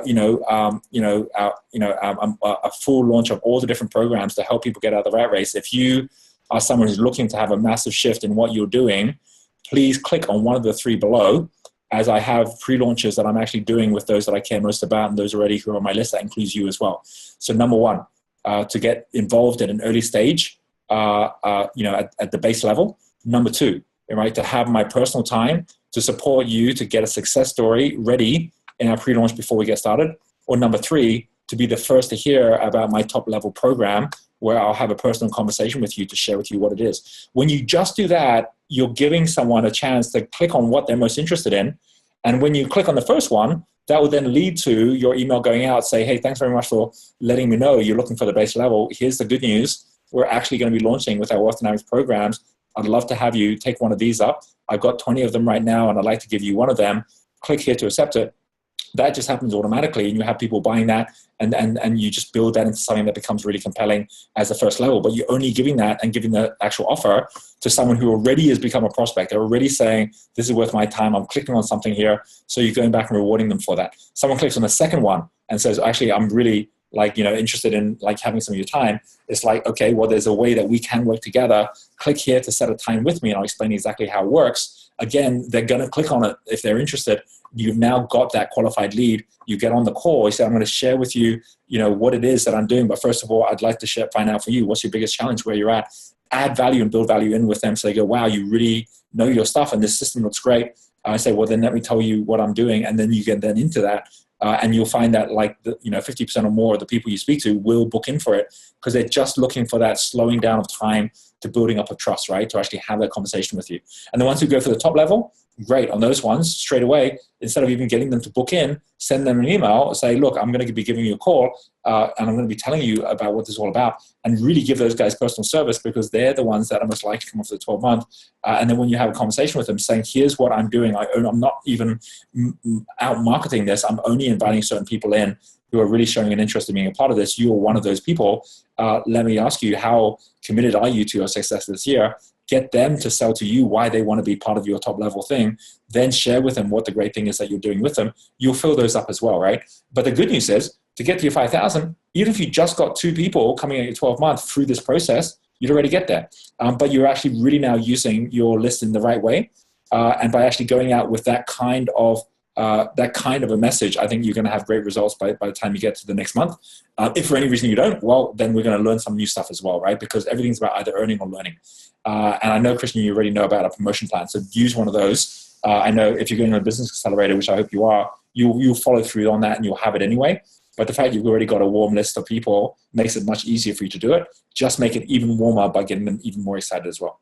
Okay, final thing, Marie, Creator to Dealmaker. Let me show you this here, which is the vector cards. And some of you have seen this. Some of you have the cards now. You might not have looked at them that much. This gives us a cycle of time. And a vector is what happens when you've got one link directly linked to another one. So when you got Heaven, which is this one here, Creator, linked to Dealmaker, this one here, each of these have a different card, right? I haven't got the slides of the cards here and I can't really show on my app, but if you have the app, you'll see that each of these actually have got, a particular wording around how they actually link together. And the one, which is the 4th level, is caution, right? Now, why is it caution? It's caution. If you actually look at what the image is, right, on the back, it is the image of someone trying to catch the tail of a tiger without attracting the tiger's attention, right? That's what it is. Why is this so important? Because when a creator gets to the 4th level of business, that's when deals need to be made. if the creator isn't realizing that all the dangers in doing the deal wrong, like a partnership deal, most creators get undone by getting the wrong people on board or putting the wrong deals in place, and then it all just goes pear-shaped, right? So being very aware that at that fourth level, they need to change their whole energy and be really much more listening to what's going on in the market, what this person actually is looking for. When a company is going out and looking for funding, for example, when a company is going to go an IPO, that's the deal-making stage. That first creator can't work in the same way they're working at high frequency when they started the business. They've actually got to slow everything down. They've got to be cautious, right? That's what they actually need to be doing at that level. In the same way, when a creator is working with a deal maker, the creator, that word of caution is not about don't do anything. It's about, just be much more thoughtful about what you're going to get into. As deals come your way, be aware of what's going to take more of your time, what's going to be something that's going to actually potentially sabotage what you're doing, right? And actually just give the chance for that deal maker to actually come to you with what could actually work that way as well. And know that because the opposite, deal maker to creator, if you look at that card, it's called breakthrough, right? Which is basically like the whole dam breaking through, where it's up to the deal maker to effectively be the hold on all of that coming through. So the deal maker is a gatekeeper to the creator. And so knowing that the gatekeeper being also the gate, the creator needs to be careful what comes through that gate. Deal maker also needs to be there checking in on the right things that actually work for the creator to actually bring to that creator as well. When creators are doing their own deals, they almost always get it wrong, right? Because they're always too optimistic about what's going to happen. They never put in all the detail. And then when things go wrong, there's no backup plan of what happened next, right? So that's why you've kind of got that as a word that's in there. But it's really valuable to see each of those steps and each of those as they go through. In the story, final thing I'm going to share, because these all link to our stories in life, the creator story is the Peter Pan story. And the Peter Pan story, in fact, we've got a video we watch, which is the Beautiful Mind, right? Which is the same Peter Pan story. Michael Jackson, Peter Pan story. Steve Jobs, Peter Pan story. Like the creation, you get rejected from your own creation, basically. And it's because you create your own demons, right? So, and I know the story really well. It's like I create all these problems and you think, well, wait, why are these problems? I created them, right? So Peter Pan, first step here, this is the first step, which is creation. Like something unusual happens, right? And the picture of that's a dragon. But in Peter Pan, he loses his shadow. That's pretty unusual, right? He lost the shadow. So that's the call to adventure. And so now he's lost that shadow. He's like, oh, okay, I've got to go figure out what's going on and show other people. So when you get to Star, it's not about creation. It's about innocence. That's the second one, right? Innocence is where a creator is getting with a star, and the star says, oh, I think you could do this, I think you could do that. And the creator's like, oh, that's an interesting idea. How would you do that, right? They're curious, right? Which is a whole different thing from, oh, I've got an idea, right? So a creator at this level, very, very, very different, is all about basically, this is when like, he ends up leaving Neverland to go look for a shadow, right? And it's all about innocence. Like it's like the kid who's like coming out to play and he's just in wonder of everything, right? And then that leads to partnership, right? Which is with the supporter. That's when he meets Wendy. And he meets Wendy and it's like, oh, this is like, I've got a love interest now. I've got someone else to play with. I've got someone else to show my creation to, right? That third level is when the creator actually is not like, let me create more stuff. It's like, let me explain my stuff to you, right? That's when they get their team. And it's like, and that's what, when I'll show you Neverland. And he takes Wendy to Neverland. And when that happens, and now he's got other people on board as well, that's when caution happens. That's when Captain Hook shows up and basically kind of bombs him out of the sky. And that's when it's like, whoa, holy cow, I went wrong there. That's where there's no caution, right? And so because of that, he ends up going underground, which is what happens at it. And I can keep on going. But you get the idea. We are all going through the mists of life, understanding that we're all going through the mists of life.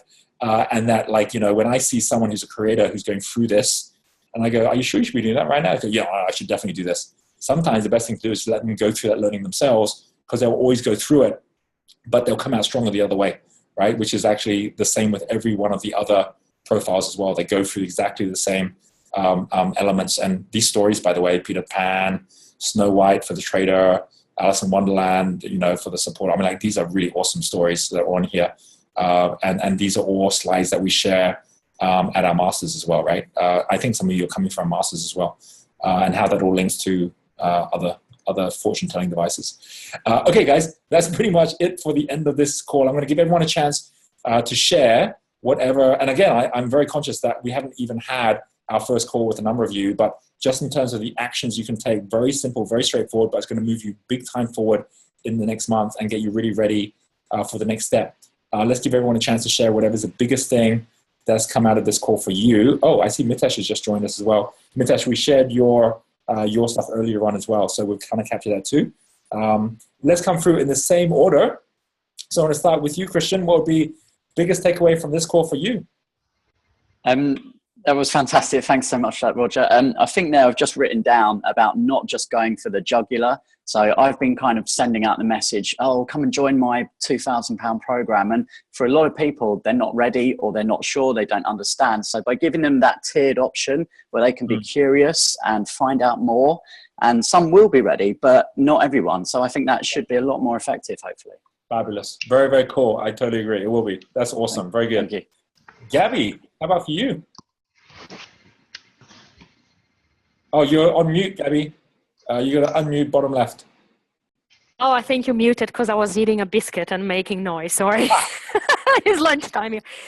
Yeah, it was great, Roger. Thank you. I really love the idea of using Minigami to illustrate the movement, not just like doing the final painting, but also painting her in action. So not only doing actual canvases, but getting into illustration, right? Getting to pass the message across. And I was just thinking maybe I could get people to post photos of what their activity would be and then paint Minigami into that photo kind of thing. Absolutely Something right. like that.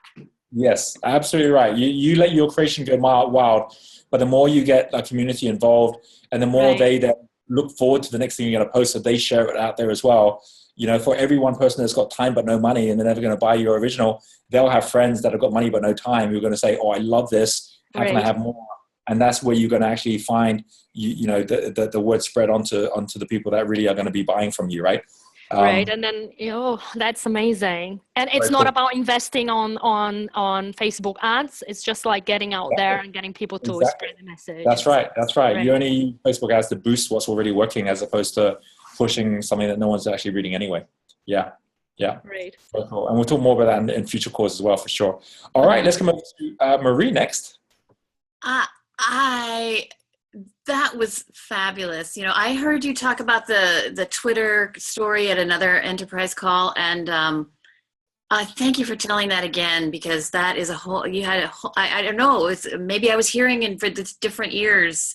So thank you about that. I can't wait to do the orange to yellow, and I feel like this. I love when you said discovery, because I hadn't thought of it that way. Because that is where I am right now in discovery. And man, I am so Peter Pan. I come to my land. So many ideas are just it's awesome. Very cool. Very, very cool. Awesome. All right. Thank you, Marie, for that. And let's come over to Nisha next.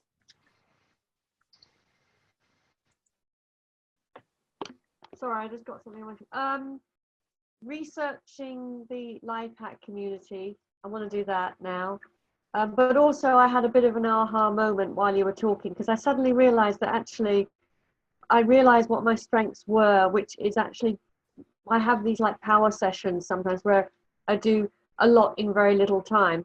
And it's not like a sequence of sessions that I need to probably aim for. It's like these kind of power sessions, like, you know, masses of therapy in one session. Right, so that's kind of coming up for me. And I realized that my website, I'm just not getting it done because actually I'm not clear yet anyway. Yeah. So that's what I'm taking away. That's very good. That's very good. And even that kind of a thing, which is like, I just don't like the way I've got it. What should I do different? Go shopping. I'm like, the moment you go see the role models and people go, well, that's interesting. Oh, I like the way they do that. Like that makes life so easy, because then you're actually seeing what you do like. And when you forget a designer and the designer says, what do you want? It's like, I don't know what I want. But once you've gone out and you've actually explored, then you're like, well, I want a bit like this, but I don't like that bit there. I want that bit there. And then they can easily take all of that and do something with it. So context is everything, right? When we're starting something new, it's not about the content. It's about the context. And it's about creating the environment or the space you want to play in, and kind of like bedding it down before you start actually creating, which is awesome. Cool. Amanda, you're on mute as well. Yeah, an amazing session, and it's amazing how you've heard some of these things that you said before at conferences, and you sort of think, why did I forget to do that? Why haven't I done that yet? So I've written down, being an accumulator, I now have an action list of things to do, and I'm going to make sure I do these things before I'm coming to Bali. So I'm looking forward to that. And I think what's really hit home is that help me decide what I need to do. I need to do this this daily newspaper to really understand what's already being done out there and how I'm going to fit into that and what I can learn from that community. So that's what I want to do. Yeah. Awesome. Brilliant. Very, very cool. Fabulous. And Alan. Hi guys, yes, actually at the Exponential Entrepreneurs Summit, I didn't really understand what that paper was about, that newspaper. I thought it was me broadcasting to other people, but now I understand, Roger, that it's something that I'm feeding myself, that I receive every day. And I thought that's a fantastic idea. I didn't appreciate that. I'm going to do the purpose test, looking forward to doing that. Even though I'm an accumulator, and I'm not really sure whether I am now I'm out of accountancy and a bit more free and liberated. I think I might be something different. I've got to have a look at it. But I am quite creative. I come up with loads of ideas that I want to use. So I'll be interested to see what the purpose test comes up with, really. Yeah. So it's been really inspirational. Roger, thank you very much. Brilliant. Very, very cool. Very cool. And before we log off, I just want to check Mitesh. I don't see any image there, but he may be able to unmute, or he might be driving or something, so he can't. So we'll just see if he can unmute for a second. Oh, he just turned the video on. Hey guys, hello. We didn't realize the video was off. How long have you guys been on for? Have you actually listened to much of the time wrong as well? Wow. Okay, your internet. We came on about an hour into it. Oh, okay. Okay, great. Okay, great. So we were covering what you wrote a little earlier, and definitely it's all recorded. So when Darius uploads he'll post a recording on. Well, I gave in the first half the whole navigation to everything. So definitely watch that. But even just in the hour you were listening in, what would be biggest takeaway just from what you were hearing we were sharing? So you want to go? I feel I'm truly inspired by the Facebook, Twitter route. Twitter is something I'm not a fan of, but when you talked about using it as a radio and a receiving medium and then drawing your own newspaper out of paperly, I'm totally into that, and I can see how that's going to really help me build a community for one of those ideas that we put down. Brilliant. So I'm really thankful for that. I'm actually quite excited. I think let's get off this call and let me go and do that as soon as possible. And I think just to add to that, we were thinking, how do we get started with one of these ideas? And sometimes you go into analysis paralysis, but actually you can actually start something without any cost. It's just your time. So you can set up a Facebook page. You can grow an audience. Websites are free, so you can check and see, does the idea have traction? And probably that's what we're going to do in this month, just to validate, is there a market there? And then one that sticks, we'll go with. Exactly. Getting going is always the biggest challenge. The moment you start moving, and it doesn't matter where you start moving from, the moment you start moving, everything else starts picking up. And this is what we're going to see in this call. I'm really excited about this. I mean, you're all starting at exactly the same time on this call. Listen to some of the other calls, you see different people at different levels and how they move forward as well. Those coming to Bali, you experience that as well. But yeah, it's like great having you all on Crystal Circle. It's going to be an awesome journey ahead. So thanks everyone for this call, and we'll be catching up with you wherever I see you on the calls coming up. And good luck with everything. We'll be seeing you again all together in a month from now. Thanks a lot, guys. Bye. Thank you. Bye-bye.